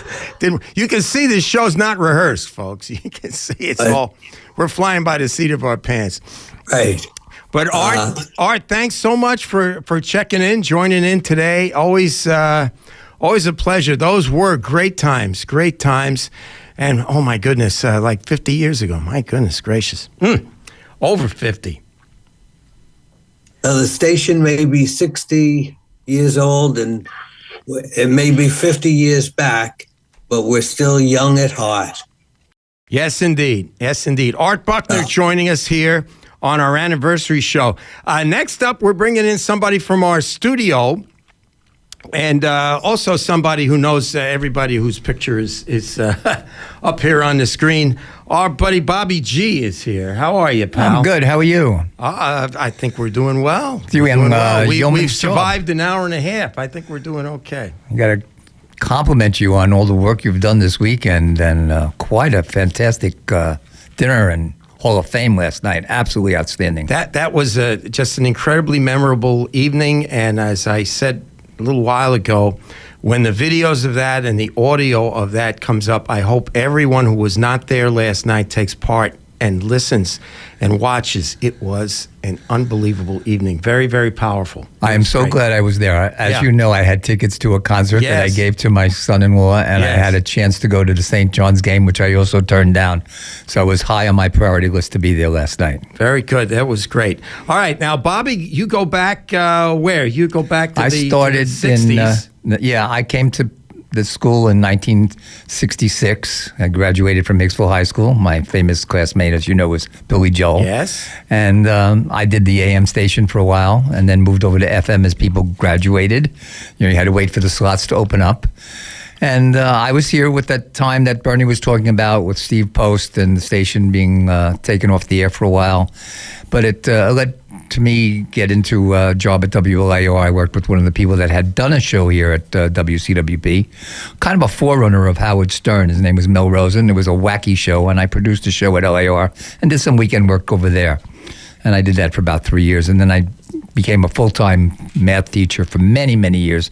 Yeah, it's over 40 years. Yeah, 42 years at St. Francis Prep in Fresh Meadows, which is celebrating a 50-year move this coming April. So that to its present location? Yes, so I'm going to be going to that 50. I'm going to all these big events as I get older. It's amazing. That's on the corner of Francis Lewis Boulevard and the Long Island Expressway. You got it. Mm-hmm. So I got interviewed by Mr. G. You mentioning Mr. G. I actually was interviewed on Channel 11 when I retired because my grandson graduated. I was the first person that was an active faculty member to retire with a graduating grandson. And all my kids went there, and two of my grandkids also attended there. Yeah, and Mr. G on Channel 11 came out to record that event. Yes. It was special. So it was kind of fun because I go by G. I was the Mr. G at the school, so it was Mr. G meets Mr. G. It was kind of funny. Yes, it was. Yes, it was. So were you still at the station? We discussed earlier when Bernie Bernard was with us about the shutdown. Were you still here for the shutdown? I was a graduate student. I had started my first year teaching in Babylon that year. And I was listening to the station usually when I would leave my teaching job and come to the station here around 4 o'clock.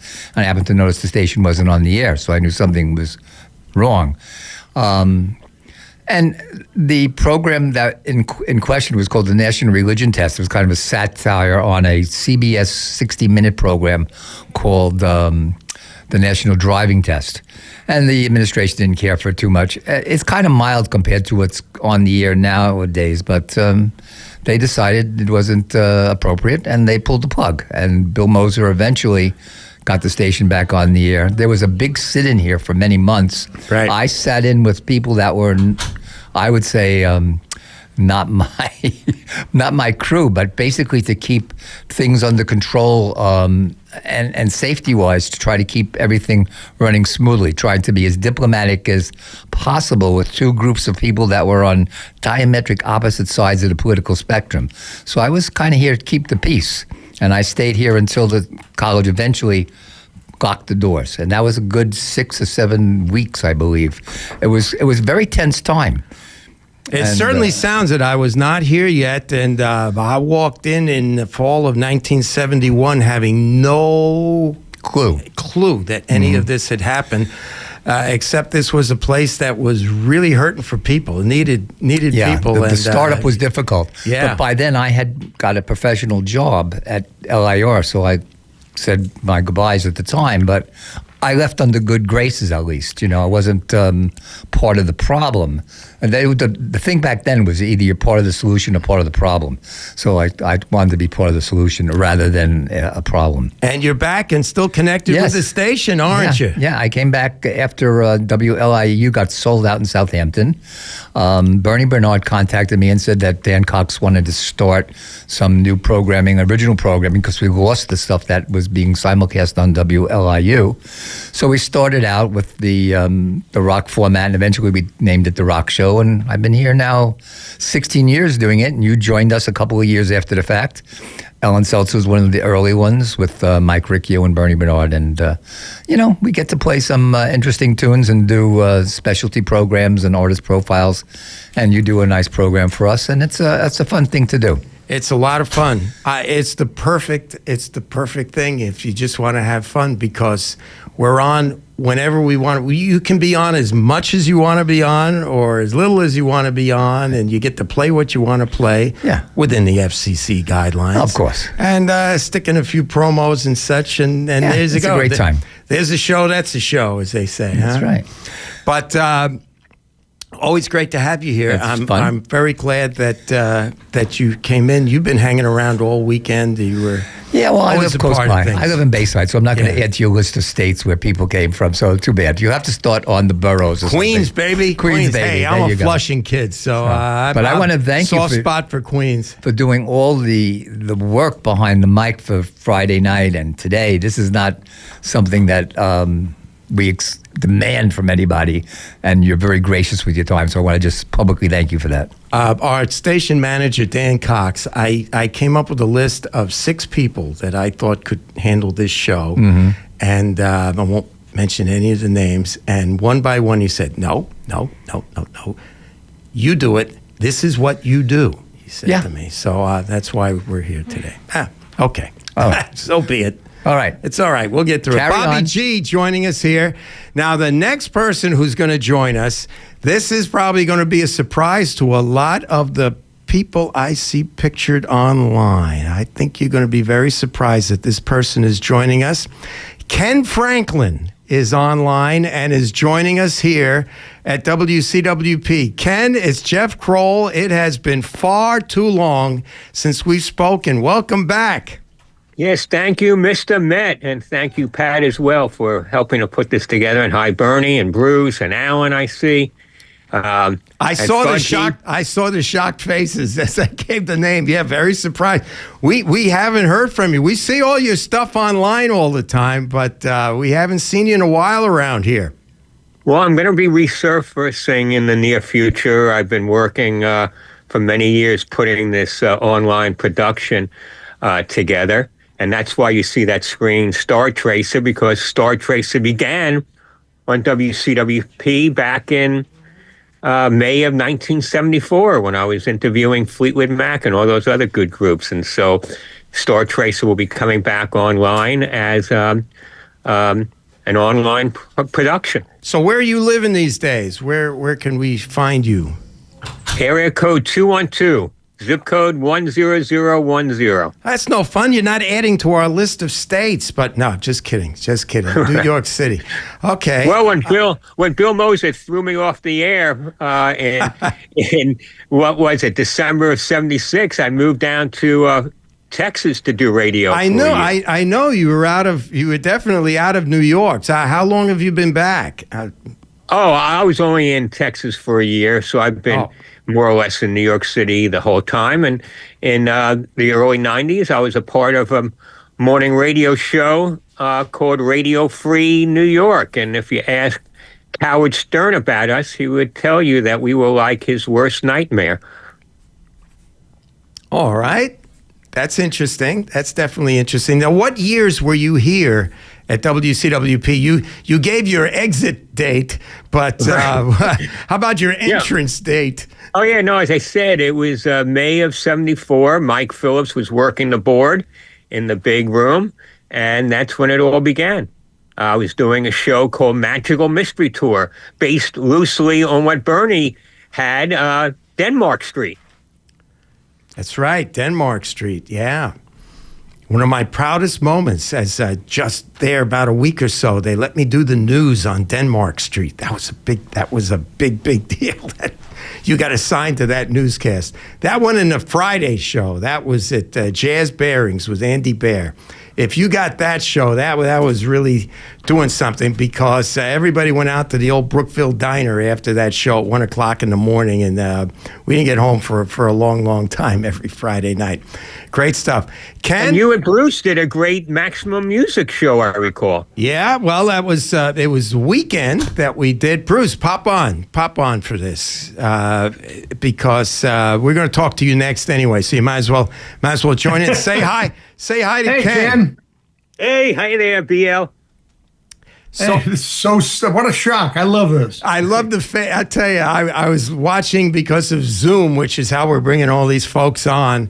I have all these pictures of everyone who's waiting to get on, and all the pictures are in front of me. And I knew when I gave Ken's name, because it's a name we haven't heard around here in a while, and I saw the face, and all at once, boom, everyone at the same time. Whoa, really, Ken? So, and you were big with the progressive music back then. Yes, exactly. I started with that Magical Mystery Tour, where it was just my show, and then we brought in Alan and I think Marty Weinstein and Mike Martin and I can't remember, and Scott Persky. Oh, I tell you, list of names. There it is. Yeah. Vinny Casiola. Exactly, Vinny. And Lou Morrow. Yeah, we're missing a couple of people. And I think there was a woman named, her last name was Crawford, I believe. I don't remember. But all I know is Post Radio was... Krutek? You think it's was it Cindy Krutek? Maybe. Yes, that's it. That's exactly. It. Well, Pat came up with that. We give Pat credit Very for that good. one from my side over here. But 88.1 was a big help for my getting involved afterwards in commercial radio and my talent agency and the stuff that I'm doing now. And actually, a few months ago, WCWP did an interview with my 100-year young mom who still lives on Long Island. Congratulations on that. That's special. Yeah. Yeah, Post Radio has that really fun show called, what is it, Project Independence. Yes, on Friday mornings at 10 o'clock. Thanks. Yeah. We can work in a plug that way. Yeah. So, again, I can't thank the station enough for what they did to my career. Very good. Ken Franklin, great to have you back and joining us here on our anniversary show. What a joy to have you back. Bruce Leonard is with us, and Jon Commins. I got to bring you guys on together because really, I mean, come on, why not? We got to let's all chat together. Agreed. Welcome back, guys. And thanks for hanging on so long. You certainly all understand what's going on here today. We're lined up. We have any number of live guests here in our station too, but I'm trying to get into guys who've been hanging on for so long before we start in with more of the live guests. We're going to be going for a while here, folks. I can tell you that. Jeff, can I just butt in for 1 second? Absolutely. Take you and Bruce. Go ahead. You take it. Well, I need to take a deep breath. Go ahead. Bruce, that I'm even here. It was in 1971. I was on the orientation group going through the different parts of campus. And we came to the radio station. And Bruce was on the air. He was in what was the big studio, and somebody was running the board for him. And we came in, and he was very, very nice in speaking to us, and thanked him for what he was doing. And then he played a song for the group from orientation, and I will never forget that. It was from 1971, the Stampeders. Sweet City Woman, but it's because of Bruce, who became one of my closest friends, that I even wanted to stay in radio. And wow. So thanks again, Bruce. I'm impressed, and thank you very much, John. It's your fault. Now, Jeff and Pat both have to understand that John is talking from Georgia. Right. And I'm speaking from South Carolina. There we go. It's two more states So on the put list them on today. that list. Yes. Well, we have something else in common, is that we both dealt with tornado warnings today. Marilyn and I I'll give you a call. We'll talk about what I did. Oh, okay. What a mess. Oh, you no. came out of it okay? Oh, yeah. Thank Good. God. So did we. Well, actually, you know what? I'm going to take a moment of time. You guys are still on with me, but I'm going to use the weather reference to step in and mention a great friend of ours who we lost back in November. Joe Honerkamp would have certainly been here all day. This is the kind of thing he would have been at, and he would have been here from the moment we started to the moment we ended. Always a huge part of everything we did here at WCWP, and sadly we lost him back in November. Joe and I... He was a brother to all of us. Joe and I met the first day I was ever at WCWP, and we hit it off as friends. And one of the things we hit it off was because we were both nuts about the weather. We were both weather nuts. We used to call ourselves weather nuts, weather nerds. I don't know. We changed the name from time to time. We always talked about the weather. We worked together in 2 commercial stations after our time at WCWP. So we had all those years to talk about that stuff. And in recent years, being back a part of WCWP and hosting the rock show here occasionally, Joe would join us and do the weather. Over 120 appearances doing weather for us on the rock show. And so we sadly missed Joe on this day. And in his honor, I'm going to mention something about the weather, because this would have been what he would have done today. I found a list of the temperatures in New York every March 16th since the station went on the air in 1965. The day the station went on the air, the high temperature was 50 and the low temperature was 37, which is basically normal for the middle of March. That's basically what it should be. But March is a very schizo month. You know, we're starting to transition towards spring. So it can get very warm. Back in 1990, it was 82 on this date. And in 1992, it was 17 on this date here in New York. We haven't had any rain on this date in 9 years. But apparently we're going to get slammed with what you guys were referring to later tonight, not with any severe stuff, because when it gets up here, it always tends to come in a different form. But we're going to get a lot of heavy rain, at least a couple inches of rain, and some very high winds. I'm watching debris blowing around outside now. The winds are gusting close to 40 miles an hour as we speak, and it won't even start raining here until 7 or 8 o'clock tonight. Anyway, I wanted to get that in Joe's behalf, and we remember Joe every day, and anytime Pat and I are here at WCWP, he's always close to our minds. So I want to do a little weather tribute to Joe, and I thought with you two guys on, I thought that was a nice time to work it in. I hope you approved of that. Joe has been on my mind since you started talking earlier about stuff, people dropping names, and Joe and I took our third-class license tests together without really knowing each other, and had a friendship that went on. He was working in engineering, and I was working elsewhere. When I was doing some summer relief work at WHLI, and Joe at the time was working in the city at NBC doing summer relief work, he called me at WHLI, found me somehow, going through the switchboard and whatever, and told me they needed somebody up there. I dropped whatever I was doing, ran in, had an interview, and thanks to him and another good friend who was up there, Bill Eppelhart, I got hired at WNBC, and that started the mess that I call a career, I guess. Without the help of those guys, I would never have, become a professional, I guess. WCWP was the beginning of it all, and the friendships that I made mean a lot now as well as before. Very well said. Very well said. Your years here at WCWP, that's something we kind of glossed over, although I said that the three of us were here at the same time. But you started when, 1970, if I'm correct? Correct. Yeah, yes. So a year before me, I was always the kid in our group. I was always the youngest guy because Joe started then and you started then. And John came in there. And so I was always 71. The kid. Yeah. 71, 73. Yeah. And so just great times. Great times.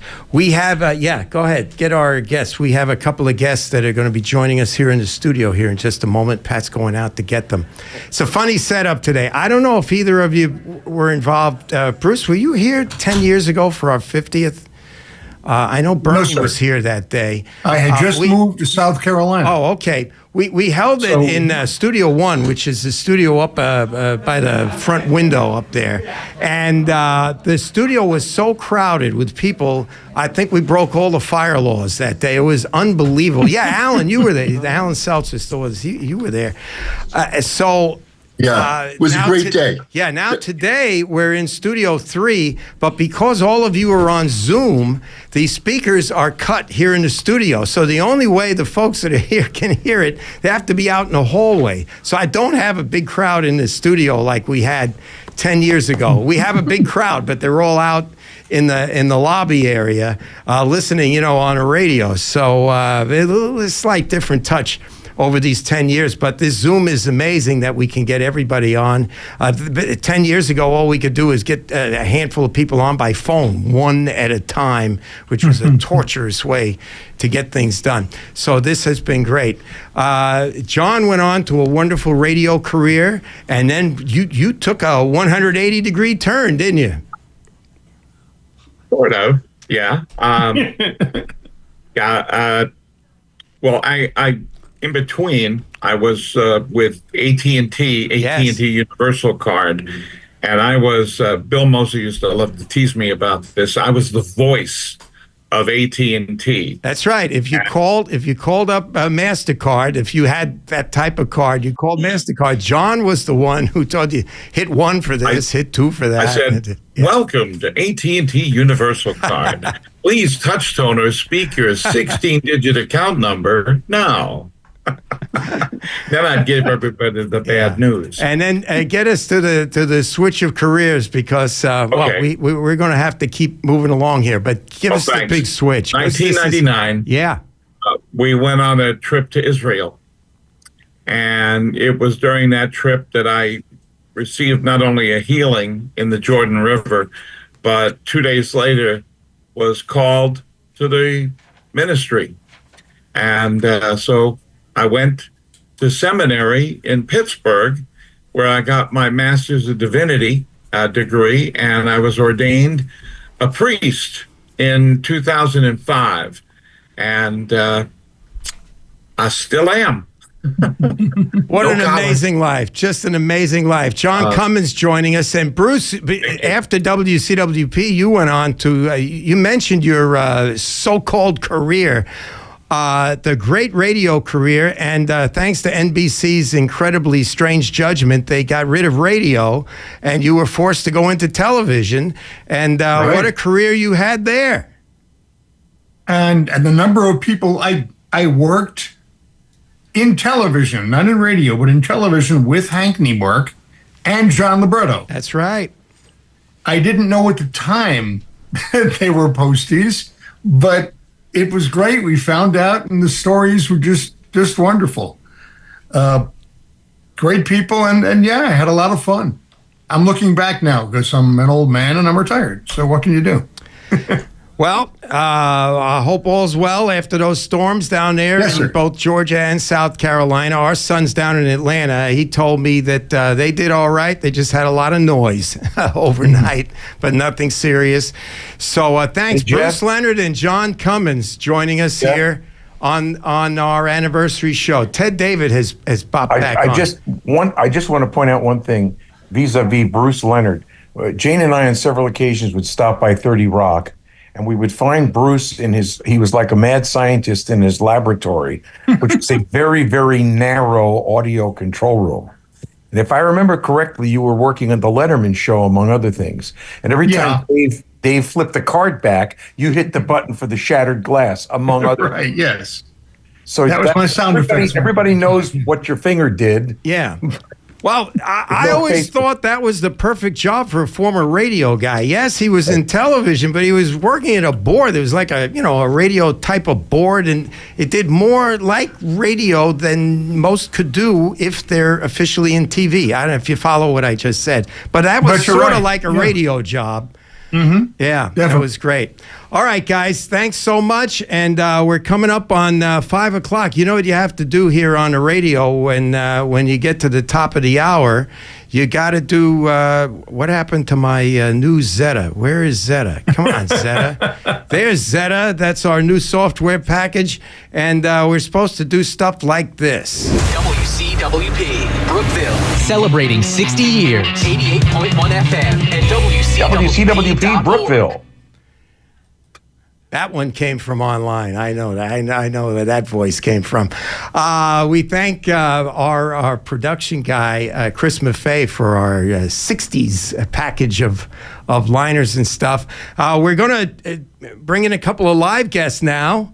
No, everybody who's online is live. See, that's worded wrong. If I say these people are live, that means you're not. No, you're all live. You're all live. But here in our WCWP studios, Lou Scharfberg and Jeff Jensen are joining us here live here in Studio 3. Welcome, guys. Get that mic in front of your face. Good afternoon, Just everybody. remember the I mic. don't want to your pop my mic pee. techniques. Come Yeah, on. but popping my peas. That was over your head. Come on. I'm getting old. I'm getting shorter, so it's over my. Okay. Welcome, guys. Oh, I'm happy to be here. Excited. Jeff was with us at homecoming back in the fall, and Lou was with us at homecoming back in the fall. Can't get enough. Can't get enough. No, Gotta come back. No. Lou, what years were you here at WCWP? 74 to 78. Okay. And always a part of events after that. Yes. You did a little teaching here, too. Yeah. Yep. Taught a couple of classes, but I never went into radio. Right after college, But you're in communications. I'm in cable television. Yes. So, Yes. and I've been 47 years in cable television. Yeah. We were talking last night at our event, and then you were telling us, we were standing with Fred Gaudelli, and you were talking about what cable TV was like when you started, the number of stations that were actually nationally known entities. Right, and we're talking about there were 4. Well, that was right? that was on the satellite. Oh, on the satellite. On the On satellite. satellite. Yeah, there were Yeah. 4. Fred, there we were talking about the birth of ESPN. Yeah, yeah. And that So was it back in 1979, right? Yeah. Right. And so you're still in cable TV. I am still in cable TV. I have my own business now for the last 23 years. I've been consulting in programming and mainly to small and medium-sized cable operators. I negotiate agreements with the programmers. And I've been in programming for the whole time in one form or another. But I just want, if I can just riff here. Okay. Can I riff? Yeah. You're the producer, Pat. Riff away. If it goes too long, we'll cut the riff, but go ahead. It was great to hear. It was great to hear, because I can't see your screen, so I don't know who's there. But, it was great to hear Bruce and John, because it was one thing about WCWP there was an unwritten rule. And that is when you worked here and when you got a job professionally somewhere, you always helped the class after you. You taught them and you got them internships, you got them jobs. And there was something I always admired about WCWP, that we had an obligation when we worked here to help the next generation. So that's very kind. Thank you. I think everyone is grateful for those nice words. Jeff Jensen joins us now. You're not those same years. You're a little later. A little later. Lou, I used to listen to Top 40 radio in the mid to late 70s, 99X, which was WORFM originally, 98.7. And I loved Top 40 radio. And we would go around the dial and try to listen to different radio stations. And we found WCWP on the weekends, my friends and I heard this guy on the air who I thought was this great Top 40 jock. And I said, He's at CW Post, man. We got to go over there. We came over here the weekend, and Lou, with very long, flowing locks of hair, was on the air of the old studio there. I remember watching Lou Scharfberg with my mouth agape, just saying, "This guy's a great jock," and like, this is what I wanted to do. I wanted to go on the radio. I'm still in radio, not jockeying. Yes, you are. Still on the radio. If you're up after midnight, everybody, you got to be up. You got to be up late to hear me. Give you a riff on traffic. Yeah.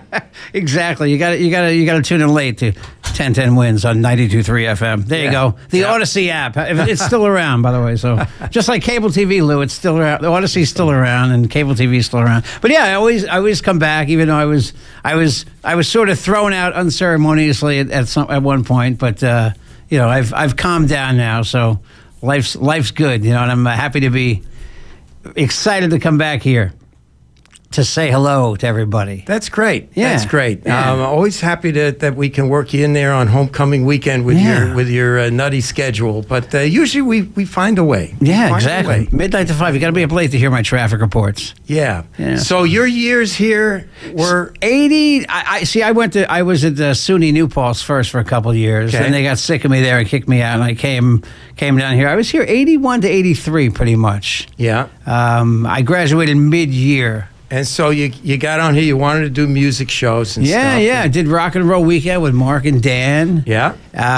Originally it was kind of like a top 40 format. Then these guys, they liked hard rock. Oh, yeah. Metal. It evolved. So it evolved into like a metal format. It's yes, funny. it did. I found a demo last night from 1981. Uh-huh. Oh, really? Yeah, I have a demo. Really? From 81. And on that demo, I'm playing a mix of the Doobie Brothers, and heavy metal. It's kind of crazy. The little Doobie Brothers, and they go into like a light rock, and then suddenly there's metal stuff that they wanted to play. So the weekend evolved into, they called it Rock and Roll Weekend eventually. Right. I think it was called Weekend 88 originally when it was when Lou was on. It was top 40. And then following WCWP, what were some of your gigs after that? Let's see. At the same time I was here, I went to Poughkeepsie. I sent demos out. So I do owe WCWP a debt of gratitude in many ways, because I sent demos out. I got hired at this station, K104 in Poughkeepsie, which is still around, WSPK. I did weekends there, which led to a gig at WBAB here on the island. I was assistant production director. And then I kind of got out of radio for a while, went back into radio. I was working in Poughkeepsie at WPDH doing the morning show with somebody, The Wolf and JJ. I was the JJ half, The Wolf. And then I got out of radio again, did cable TV. Cable TV did traffic on TV, on camera, off camera at Cablevision for 12 years. Then eventually wound up at 1010 Wins. So I am there. You go. Matter of fact, I'll be there 8 years on April 1st at Wins. All right. Tune in for traffic. What are you at work tonight? Midnight. I'll be there midnight tonight. If you're midnight up late. Tonight. Yeah. Give you all the construction that's always going on. That's exactly what it is. Overnight road work. Overnight road That's work. my book coming out. It's called But There's No Traffic at Night, right? No, there's plenty of traffic at night. Yes, there is. Jeff Jensen, pleasure to have you back. Thanks you. For Glad stopping by. Happy birthday, WCWP. I have real quick. I came in 1981 when I was here. There was a guy who was opening a roller rink in Syosset, and he came here and he put a note on the board, said, "Does anybody want to DJ at the roller rink?" And I DJed a couple parties at the time, so I took the gig, and that led to basically 40 years of working in nightclubs and DJ business. So I'm happy. This place, I do owe a debt of gratitude to WCWP, without a doubt. So Great. Happy birthday! Great. Thanks Pat, so much. Thank you. Thanks so Jeff, much. And thank you. We have new guests have immediately come into the studio. And this guy, we had a fun evening last night. What a night that was. Dan Reagan joins us.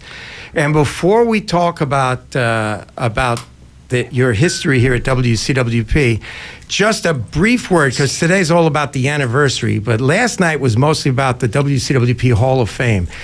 And you were our chairman of the Hall of Fame committee this year. A wonderful job, and what an event that was last night. Well, thank you, Jeff. It was an incredible event. And I just feel so blessed to have been a part of it. I was talking with Lou a moment ago outside, and I think he nailed it when he said, when he got back to his hotel last night, he said one word just kept going through his head, and it was inspiring.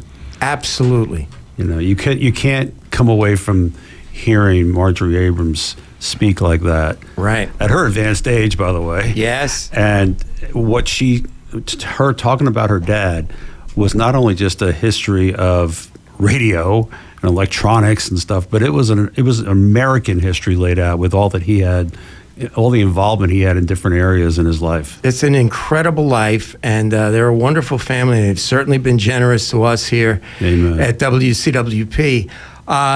Dan started here in what year at WCWP? 1977. 77. So just another one of the kids who started here at WCWP and has gone on to a rather amazing career through all these years since. And so you ran. Did you do anything besides sports here? I know your sports background here. Did you do music here? I did, in fact. Because I know your love of music. Yes. Your book and everything. Right. About, yeah. I started with the help of Walter Youngman and Cosmo Leone. Yeah. We started a morning music program called Daybreak.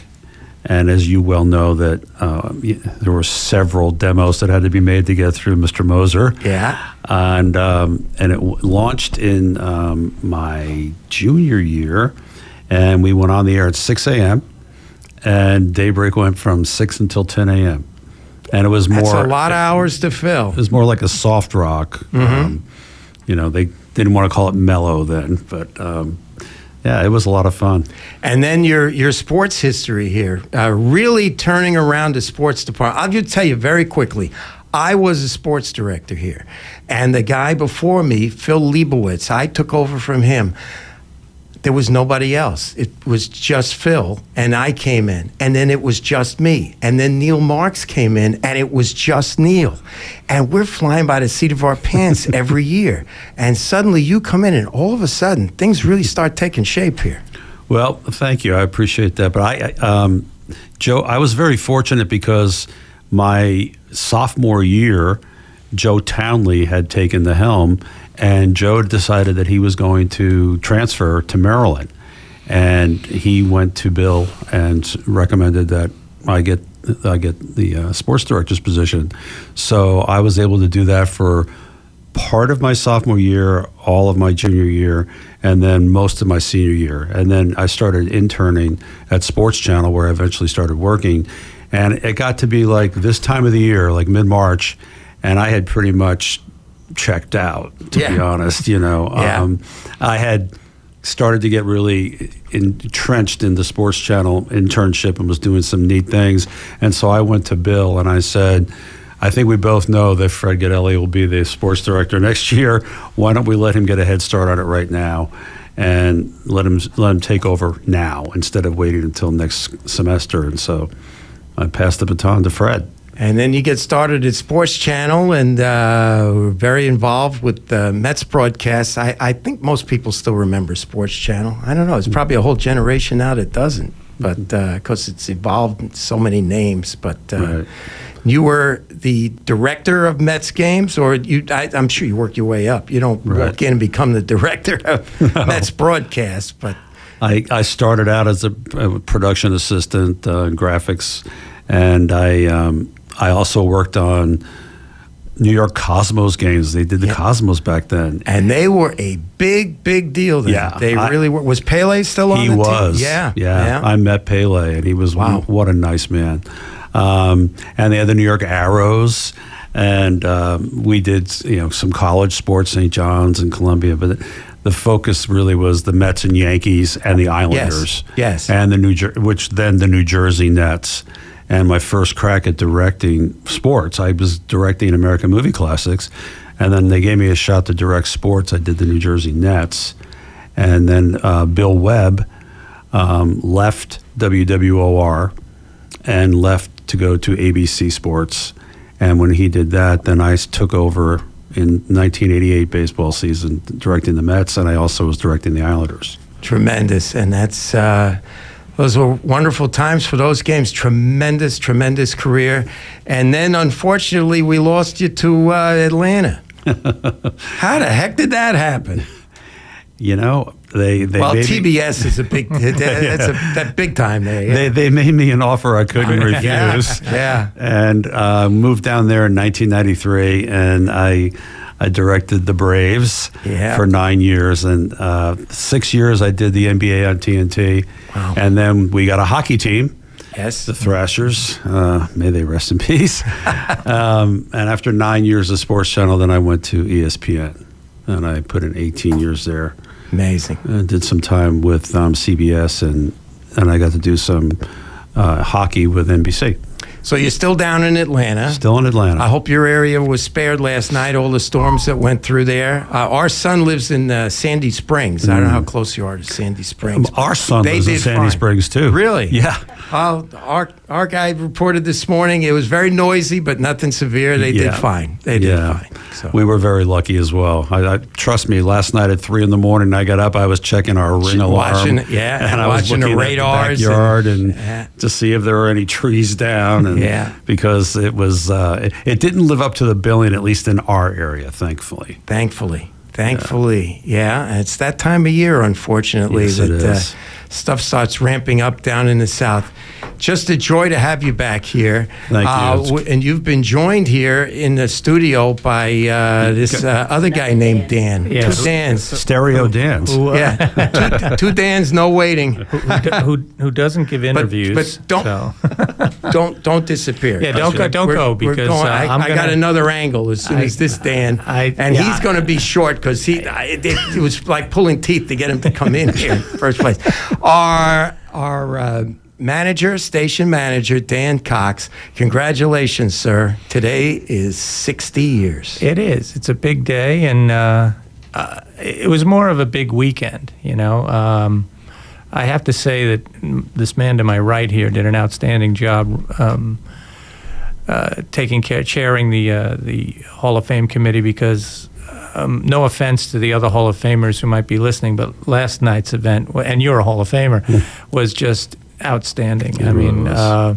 It brought together, it was the perfect thing for our 60th anniversary because it brought together a whole, the history of the station in one night and the history of an extraordinary man in Ben Abrams. I'm going to take that night with me for a long time, and I agree with Lou. It was inspirational. If it was nothing else, it was inspirational.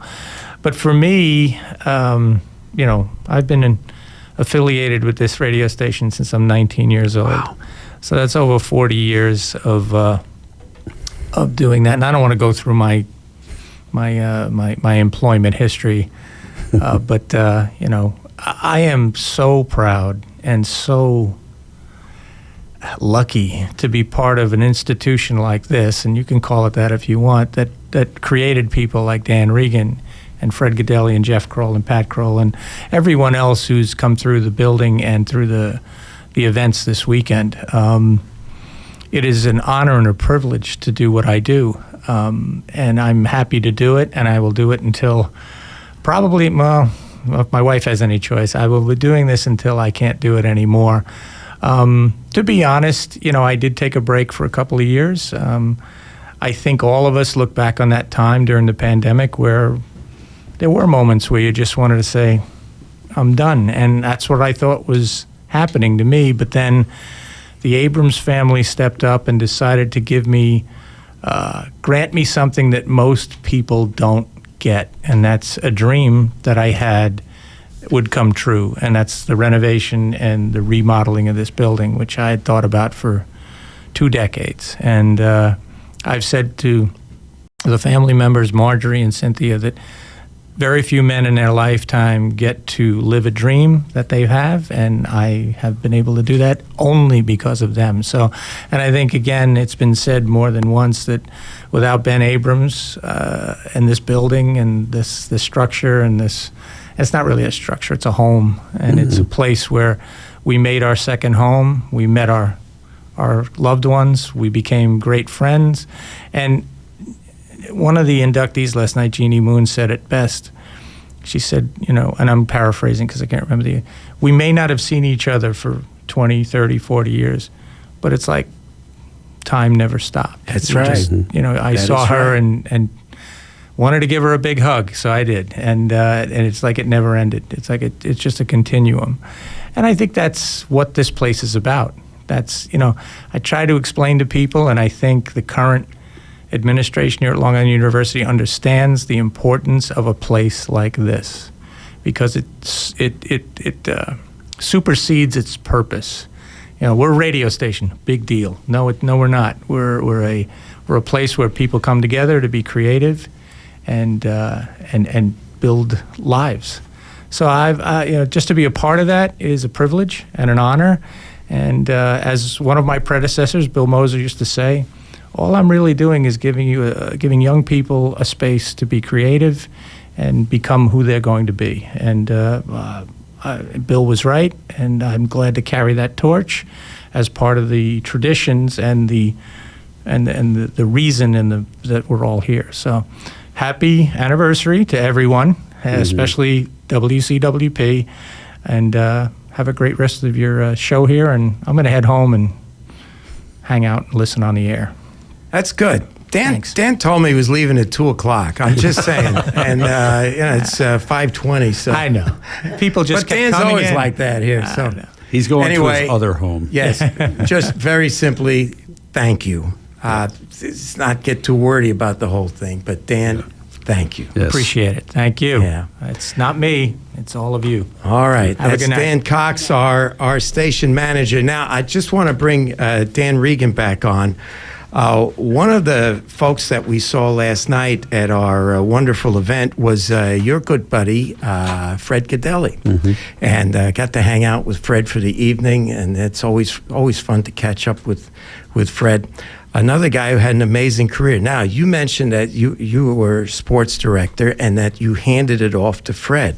And Fred then goes on to this unbelievable career that we should at least acknowledge. And then, after we acknowledge that career, I did sit down with Fred yesterday and got a few comments from him before we went over to the dinner last night. So you'll hear from Fred here in just a moment. But I didn't want to take a lot of time on there rehashing his career, so we can do it. He left here, and another guy, just a young kid, starts here at WCWP, and as they say, yada, yada, yada, he's in the National Football League Hall of Fame. Huh? Really? In Canton, Ohio? Yeah, it's really happened. What a career. What a life. Incredible. An amazing career. Couldn't happen to a better guy. He's the same person today that he was back then. He's such a joy humble. To talk to. Yep, definitely.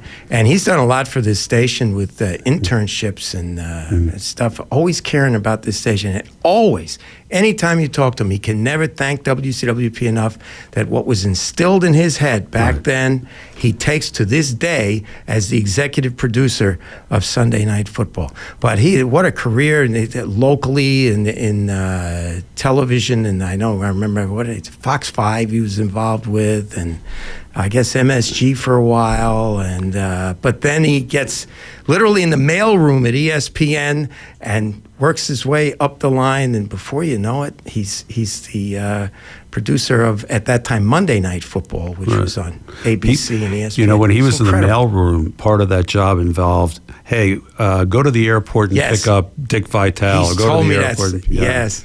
So he got to meet all of these announcers and got to schmooze them and pump them all for ideas and thoughts. And, yes, and of course they naturally gravitated to Fred because they knew right away this guy knew what he was talking about. Yeah. So through Monday Night Football and Sunday Night Football, and all, it's just incredible. I just wanted to get your quick comments about that, and now we'll let the folks hear from the man himself. This is WCWP Hall of Famer Fred Gaudelli. All right, welcome. A rare opportunity for us to speak with Fred Gaudelli here for our 60th anniversary. Fred, welcome back to WCWP. Well, they've done a nice job remodeling the place here. Your first visit since the remodeling. Yeah, my first visit, and it looks amazing. Some things do look familiar, but it's great to be back and great to be celebrating 60 years. It's amazing, 60 years. So as we're doing with all of our alumni for this event, we go back. So give us the years that you started here and finished here at WCWP. So I was an incoming freshman in 1978. I didn't make it to the station until 1979, but then 79, 80, 81, and then the spring of 82 was when I graduated. So that was my memorable time here at Post. And there's so many, just starting here as a young kid. And I guess you've done one or two things since. Yeah, right? You know what? It was a good launching pad. This place was a good launching pad. You have always, every time I've seen you or heard you, you've always credited this place with so much of instilling things in your head that you've used right to this very day. Yeah, no question. I mean, I think, Bill Moser, who was the station director back when I was in school, he treated this like a professional station. And you had to be organized, you had to be prepared, and that was an everyday requirement. So, like, that foundation right there, at least gives you a foundation when you get into the real world. This is the way it's going to be, and people aren't going to accept less. And I really credit Bill and the station for kind of putting that, or instilling that foundation in me. That's great. And you've always given back as best you could to the station. You've met with students over the years. I know you've offered so many internships over the years in your various positions at different networks. And so now I understand you're no longer the actual executive producer of Sunday Night Football. You're like a senior. Well, what's your title I no longer sit in the truck and produce the game. So do you not have to go every week? I do not have to go every week. But if it was week. if it was a city you really wanted to visit, you could go if you wanted. Well, I could go to any game that I wanted to go to. But after 40 years on the road won. Yeah. I lost, and I really needed to get off the road. So I'm still the executive producer of Sunday Night Football. For the last 3 years, I was the executive producer of Thursday Night on Amazon because Amazon contracted NBC to produce their games. Right. So I'm still going to remain with Amazon in a little bit more of a consulting role, no longer executive producer, but still the executive producer of Sunday Night Football. I'll get to do my 8th Super Bowl next year in San Francisco. So still pretty busy. So it's good that we're doing this in March, so we caught you off time. That's always been a problem. One of our big events of the year here at WCWP is homecoming. And it's always in the fall. It's always in October, and it's not possible to get Fred here on a weekend in October. So so fortunate that we're doing this, and you can thank the original guys from 1965 who decided to go on the air on March 16th, so that we're celebrating that today, the 60th birthday of WCWP. It's mind-boggling. Now, I'm a little older than you. I started here in 1971. And in talking with friends recently, to us, it didn't seem like the place was only 5 or 6 years old. In your case, okay, it might have been a few years older than that. It didn't seem that new when we walked in, but we never thought of it in those terms. And here we are all these years later. It's just amazing. What a history this place has had. Oh, no question. And look, I mean, I came to CW Post, if we can still call it that, or what we used to call it. We do, yes. Sure, go ahead. Because of WCWP. It was really ironic. Dan Reagan, who was the sports director before I was the sports director, he was taught in 5th grade by my aunt. She knew he was a sports nut. Wow. I was a sports nut. Wow. And he was here, and she said, "Hey, I had a student. He's very much like you. You ought to check this place out." And really, that was the reason. That and the campus was really the reason why I came here. And so the guy we honored last night at our ceremony, Ben Abrams, whose name is on our building, the Abrams family. I got his award. Yeah. And so Ben, we all owe Ben so much thanks to have created this originally back 60 years ago and furnished this place with its first equipment. Obviously, that's long since been replaced many times over. But so much thanks go, all of us, to Ben Abrams for getting us to meet each other and get to play games here at WCWP. Yeah, and like I said, my senior year, I was fortunate enough to be to win the Abrams Award. To the student at the radio station who I guess did something. So yeah, I mean, look, there's always so many people that deserve credit for something like this, and obviously no one more than him. Well, it's wonderful to see you, Fred. Thanks for coming in for the weekend. It's been exciting with our dinner and our ceremony last night, and now today celebrating the actual 60th birthday of WCWP. Great to see you, Fred. Great to see you. Take care. All right, Fred Gaudelli, who joined us here. That was actually last night here at WCWP. Always great to catch up with him. An amazing career. Yes, that's what we're doing here today at WCWP. At 4 o'clock this afternoon, this station officially marks 60 years on the air at 88.1 FM. What an afternoon it's been, talking to the different generations of folks who have gone on through this place.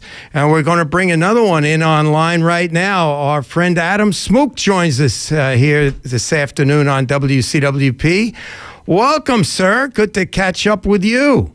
Hey, Jeff. Good to see you. Yeah. And, hello to Joel Feltman and Bernie Bernard and Alan Seltzer and Ted David, who I all see on my screen. So I was a short timer at WCWP, but it had a magnificent and major impact on my career. So I want to just give a shout out to Bill Moser, who was my mentor. Hi, Pat. I see you now too. So I was at WCWP for a year and a half. I was the operations coordinator, was never much of an on-air guy, but was very interested in all the engineering and operations, and followed Bill Moser around and worked the summer day and night as engineering coordinator, and ended up with my first job at WOR. And the thing that I want to say about WCWP is it's kind of like a fraternity, because when I got to WOR, I found Frank D'Elia and Mike Phillips there who helped me and made sure that I succeeded in that job. And then the following year, I was hired at WABC and WPLJ, where I worked for most of the year. Work started in the summer, and it extended. Make a long story short, when I graduated from college, I had transferred to Ithaca. I had a 31-year career at ABC, where I got to work with a lot of great people. One of the people I met from WCWP was John LiBretto, who had come over from NBC. And I had a great career there, 31 years. And then later, the last 11 years of my career, I was at the United Nations running the broadcast and conference support section. So I just wanted to get on here and say hello and thank everyone, and just say that it was a tremendous boost to my career, and just basically echoing all the things that you people have said. Just a wonderful training ground. Happy to have been associated with the station. So that's it, Jeff. Thanks. Back over to you. There you go. There's a real radio call right there. Back over to you. Adam Smook joining us here at WCWP. Thanks for that, Adam. And now we are joined in our studio by a guy. Now, if we're here talking about the 60th anniversary of WCWP. You can't talk about the history of this station without having this guy take part. Grandfather Rock joins us here in studio. How are you? We're hanging in there. We've been on since 3 o'clock, going nonstop, but we're still going strong. Great to see you here. Thank you, sir. Must it stay Grandfather Rock, or am I allowed to say Chris on the radio? Either or. All right. Well, Chris, great to have you in here, and I'm glad you're feeling well these days. Looking good. Great to have you here. How many years have you been a part of this radio station? Well, I'll let you say it. I know it, but you say it. Go ahead. This homecoming, which I believe is September 12th. Oh, you're letting the cat out of the bag. There it is. Yeah, September 13th, folks. I said there was going to be a date given. Chris just September 13th is homecoming, so that means our weekend will run September 12th to the 14th of 2025. Well, that will be the first show of my 45th year here. Oh, my goodness. Oh, whoa. And not just occasionally. This guy's on once or twice a week for all of these years. Yeah. It's an amazing, amazing time. Now, how did you get involved with WCWP? Very simple. There used to be a guy that worked in the public relations office named Peter Crescenti. He had a tribute group to the Honeymooners called Ralph. I remember that group. Yeah. Remember them? I'm a big Honeymooners fan. Always been. And so Pete and I used to write album reviews for a small magazine that was out of Bayshore. And he had always been after Moser to put on a Christian rock show. So I came in, I talked to Bill, I said, what do you want? And his idea was for something that would cover the spectrum of Christian music. So I said to him, look, you're the chief engineer these days at WPLJ. If I did what you're telling me to do, it will be Mahalia Jackson followed by Led Zeppelin. You can't do that. So I said, I'll give you an album rock show. And he said, make up a demo. He gave me a year. At the end of the first year, I very sheepishly walked into the office, said, what do you want to do? And Bill's response was, I don't know, what do you want, 10 years? And I said, that's something that I'll have to really seriously think about. Yes. So 10 years after that, it was a guy named Buffalo Terry Jones had replaced Bill. Yes. And I went in and I said, look, Terry, my 10 years are up. What do you want to do? And he goes, I don't know. You want another 10? I said, again, let me think about it. Yes. And that's coming up on 45 years ago. So are you in the middle of a 10-year deal now, or these are very arbitrary numbers, I believe we're talking about? I think it's extended. What I would like to do physically, if I can, like I said, this homecoming will be the beginning of my 45th year. I would love to go for an even 50. As it stands now, I don't know if I said it because, senior moments and things.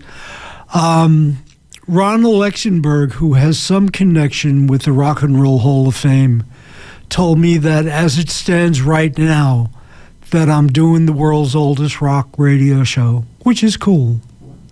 Wow. For the world. Yeah. That and $3 will get me on the subway. Not just Brookville, folks. The world. It's great.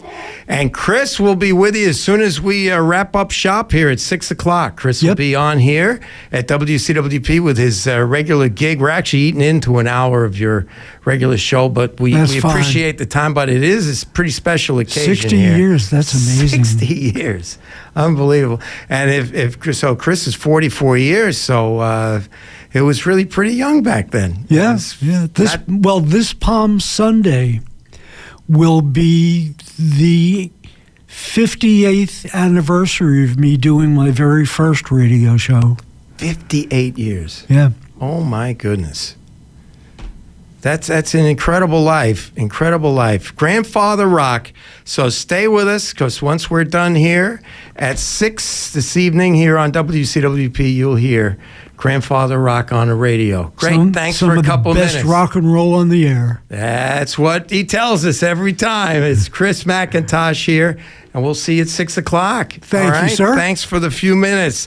And now joining us is a guy who's actually been in this studio the entire time that we've been in here today. It's Mike Chimeri.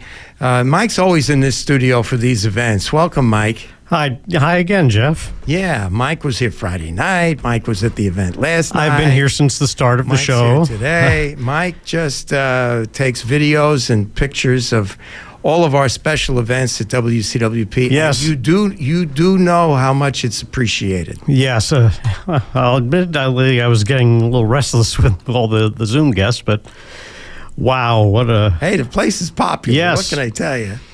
I'm going to have Pat count it up. We'll have to figure out how many guests we had on as we're let me just say something about last night's ceremony. Yeah, go ahead.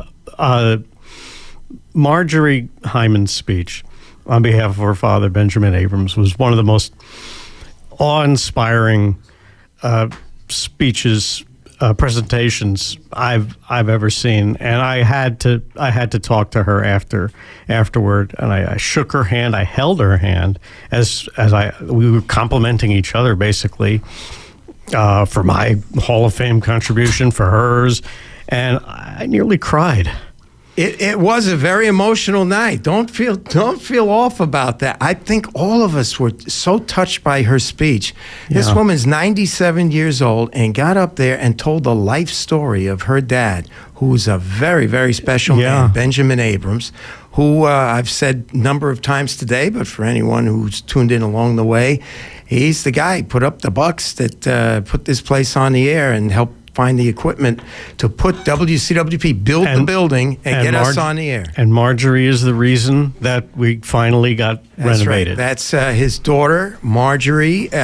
So we Cynthia was also spoke on. Marjorie Hyman and Cynthia Hockman, who were there last night, and they were blown away hearing the stories from those of us working here at the station, both currently and in the past, of how much the station meant to us, which got across the message to them that their dad's money certainly went to an amazing cause. And that blew them away. They were really, really impressed by it, about how grateful we really are for that. And will continue to be. Yes, always, every day. I've always been that way. I've always felt that way. I have a special connection. I haven't talked a lot about myself today. We had a lot of guests on, but I came in 1971.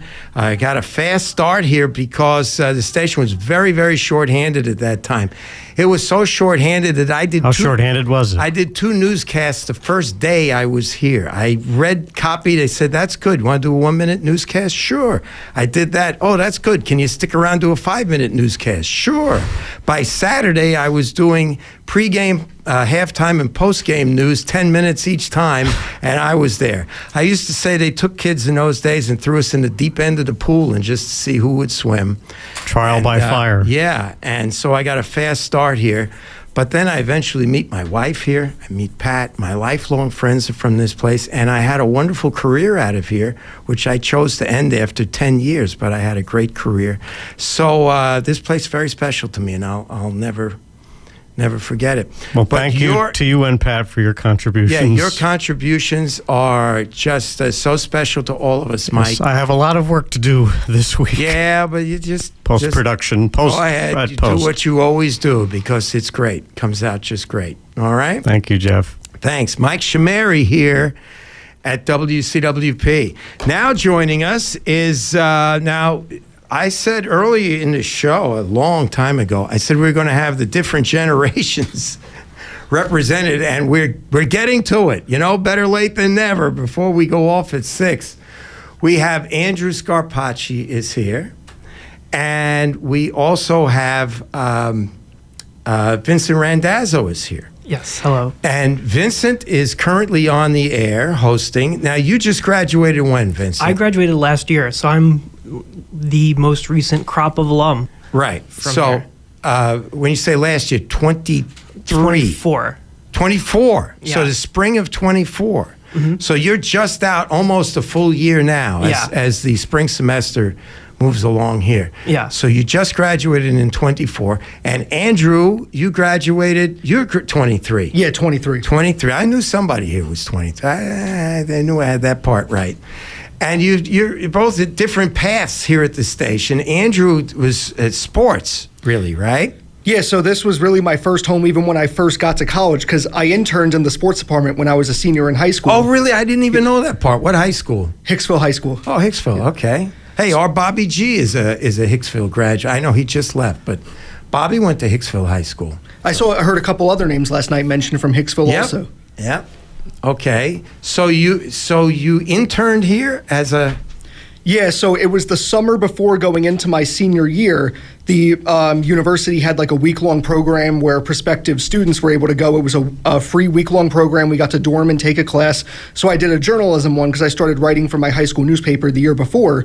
And it was there when I met Dan, asked him if they covered the school sports. He said yes. I signed up to intern. And it was just a great experience. I got on air that winter even when I was still an intern during basketball to do a scoreboard update. And I feel one of the big things when starting college is people don't know where to go, where to start.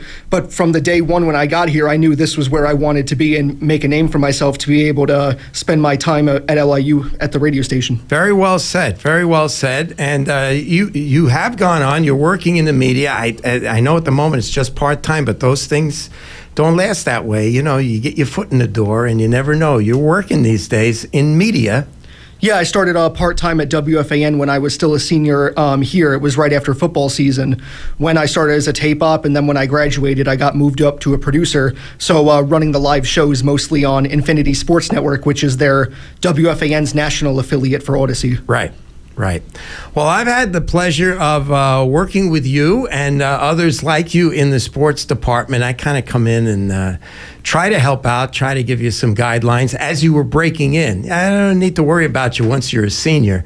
But, you know, those early days, and try to help you with the guidelines. And I always hope I've imparted some things that have stuck and help you out. But it's always good to work with the new young guys. I was a young sports guy here at WCWP a long, long time ago, but I did that. I don't know how much of today you've listened to, but a lot of my classmates have been on today, and we're doing that. Now, how does 60 years strike you as a guy who graduated, let's say, well, almost 2 years ago, but how does it strike you when you say, oh, the station's now 60 years old? How do you feel about all this? It's crazy to know of the foundation of everything that started, but then everything transitions. Because I remember after COVID, the sports department, everyone graduated, but we weren't getting any new recruits my freshman year and the year after. So we came into my sophomore year with just 4 of us in the sports department. So really having to grow it from the bottom again, even though Dan was still here to guide us and the station was obviously up and running. But it's just the ability that every few years there's a transition of having to start things from scratch over again and redevelop it a new way. It does happen, yes. There's always a group in and a group out, and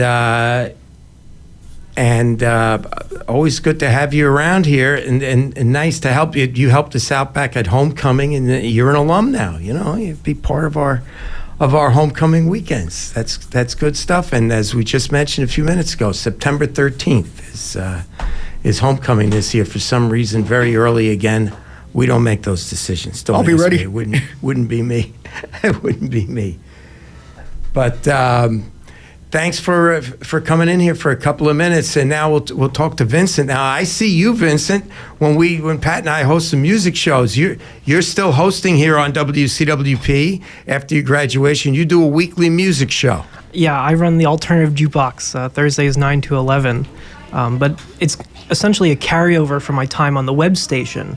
I ran a very similar show there, and then I graduated, and I wanted to continue doing my show here because I had such an enjoyable time being part of the station.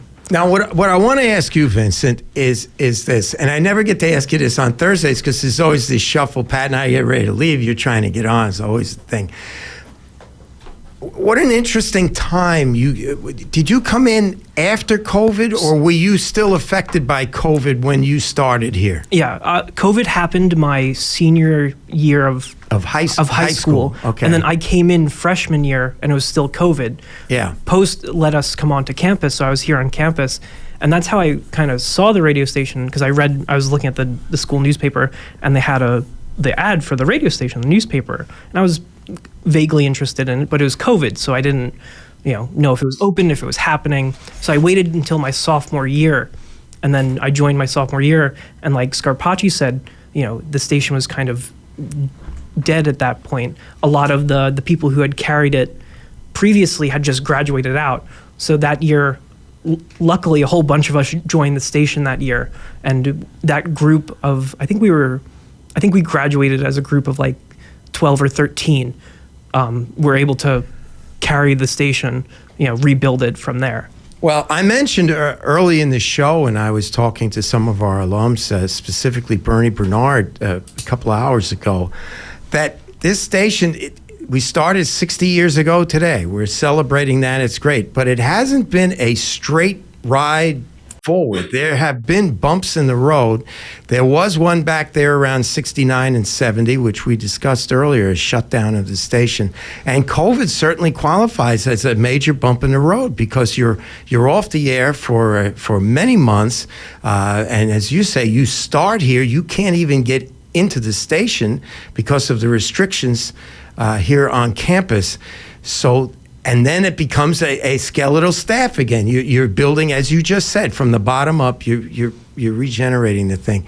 So those are the things that have gone through. Now you're also hit by the reconstruction. Yeah. And as one of it, we're all here praising this beautiful reconstruction of the station, and it is. It's great to have the place totally rebuilt. But for students at the time, just short of a full year, there were no studios to play games in. They tried to come up with a little something, I guess, over in Humanities Hall. Was that? Yeah. How did that work? Me and my the president of the Wave at the time, Michael Maffa, kind of carried the Wave through the reconstruction because we had one studio. It was this old Studio 2 got moved into one of the rooms in Hillwood. So they took the equipment, the board, the table. Yeah. Studio 2 got ripped up and put in there. Yeah, I never got to see that, but all right. So that was over in Humanities Hall here on the LIU campus. Yeah, right over the concierge desk, like that room. Mm-hmm. So then that was also then our lounge where we hung out. So it was kind of a rough time because we were trying to run, shows out of there, and then we also just had people hanging out in there. So it took a lot to get new people because we're like, we have this is the radio station for now. Don't the new building is coming, we promise. And so a very tumultuous 4-year stretch that you spent here before graduation. I don't blame you for hanging around now and still doing the show. You paid the price. You want to get in here and enjoy these new studios. That's a very tough stretch for a student. I can't say I had to put up with that. I mean, I had 4 years here because the studios were here. I got to do what I wanted to do when I could do it. So but it didn't have that. But that's tough. So you had COVID, then you finally get back, and then we get hit with the reconstruction. As beautiful as it is, but when you think about it from a student standpoint, a little different from all of us alumni that are running around crowing about the place, how beautiful everything is. Yeah, I really credit the staff that we had through those times. Very good point. Of keeping the place alive, because we were a good solid bunch, and I think if we didn't have that, the station would have petered out. But fantastically, we made it through. That's great. Vincent Randazzo joining us, a very recent grad, the most recent grad we've had on today. Here we are. We started the show with the original people who were here 60 years ago this very day and put this place on the air for the first time. And there's Vincent, who just graduated last May here at WCWP and still involved in the station. We're going to be joined. We have one more guest to sneak in here. And that was not sneak. We can put on who we want to put on. And this really ties a nice bow on things, I think. I think this is the perfect way to wrap this up because Jeannie Moon was a guest with us Friday night on the first show of this weekend, and here you are back here for our farewell moments here at WCWP. I am, back again. Here you are again. It's been quite a weekend. It has been. It's really been wonderful. Just to remind folks, you were here at WCWP during the years 1981 through 1984. I transferred in as a sophomore. Okay. And very involved in sports, and we went through all of this last night. Yes. There weren't very many ladies involved in sports, but you and your cohort, Lori White, ended up having great careers here. We did. Yeah, and a wonderful time. And you were honored last night. What a night that was last night. It really was, and it was just so much fun to see all the people, first of all, and I got to see Fred Gaudelli the first time in years, and Dan and I talk periodically, but it was good to see him in person because I haven't seen him for a while, and it's just been wonderful to get back in. I was away for a long time. I was raising my family and writing books and working full time, and so I didn't get here as much as I wanted to. But the last year or so, it's been nice to be back and spend some time. And I've been talking to Dan about maybe a podcast and doing some things. So it's been good. But last night was really, it was just such an honor to be in that room and to hear. First of all, to be breathing the same air as a lot of you. I'll say that, that. Whoa, that's powerful. No, I mean it. It's like, I look at the careers that people have had, and yes, I'm not diminishing my accomplishments, but I look at the careers that so many of you had, and broadcasting is such a tough industry. And I said, well, I went into teaching. And originally, I was told, don't go into teaching because it'll be impossible to get a job. But when I said I wanted to transfer and go into broadcasting, everybody was like, great. And I'm thinking, that's not exactly an easy thing to get a job in, but everybody's telling me go for it. So I thought it was very funny. Now, as it turns out, I did get my teaching degree later, and I've never not had a job. But this is a job teaching, and you're not tooting your own horn enough because you became a rather prolific writer. I did, and that's the thing. I taught for 37 years, but along with that, in 2000, I started writing. In 2012, I got my first contract. And then by 2021, I had 19 published books. 19, folks. 19 published books. Yeah. So while teaching. Yes. So you wasn't sitting home all day writing books. No, I wasn't. No. I wasn't. If I had been sitting home all day, I probably would have wasted a lot more time. So I lived and died by the school bell for a lot of years. I counted up by the time I retired, I'd been in school for 55 years total. Wow. Yeah. Oh, my goodness gracious. Yep. So last night, Jeannie was inducted into our WCWP Hall of Fame, and Lori White was, and of course, Benjamin Abrams, who we owe so much to.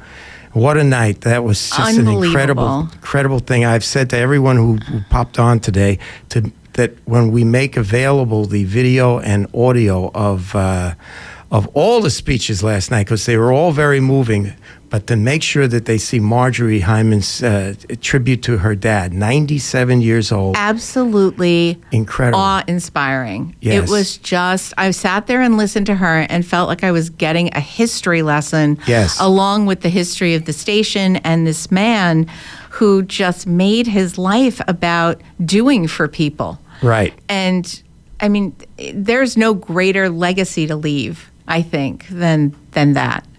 Helping refugees, helping people in need, helping reconstruct a community in Israel, and then, doing what he could for education.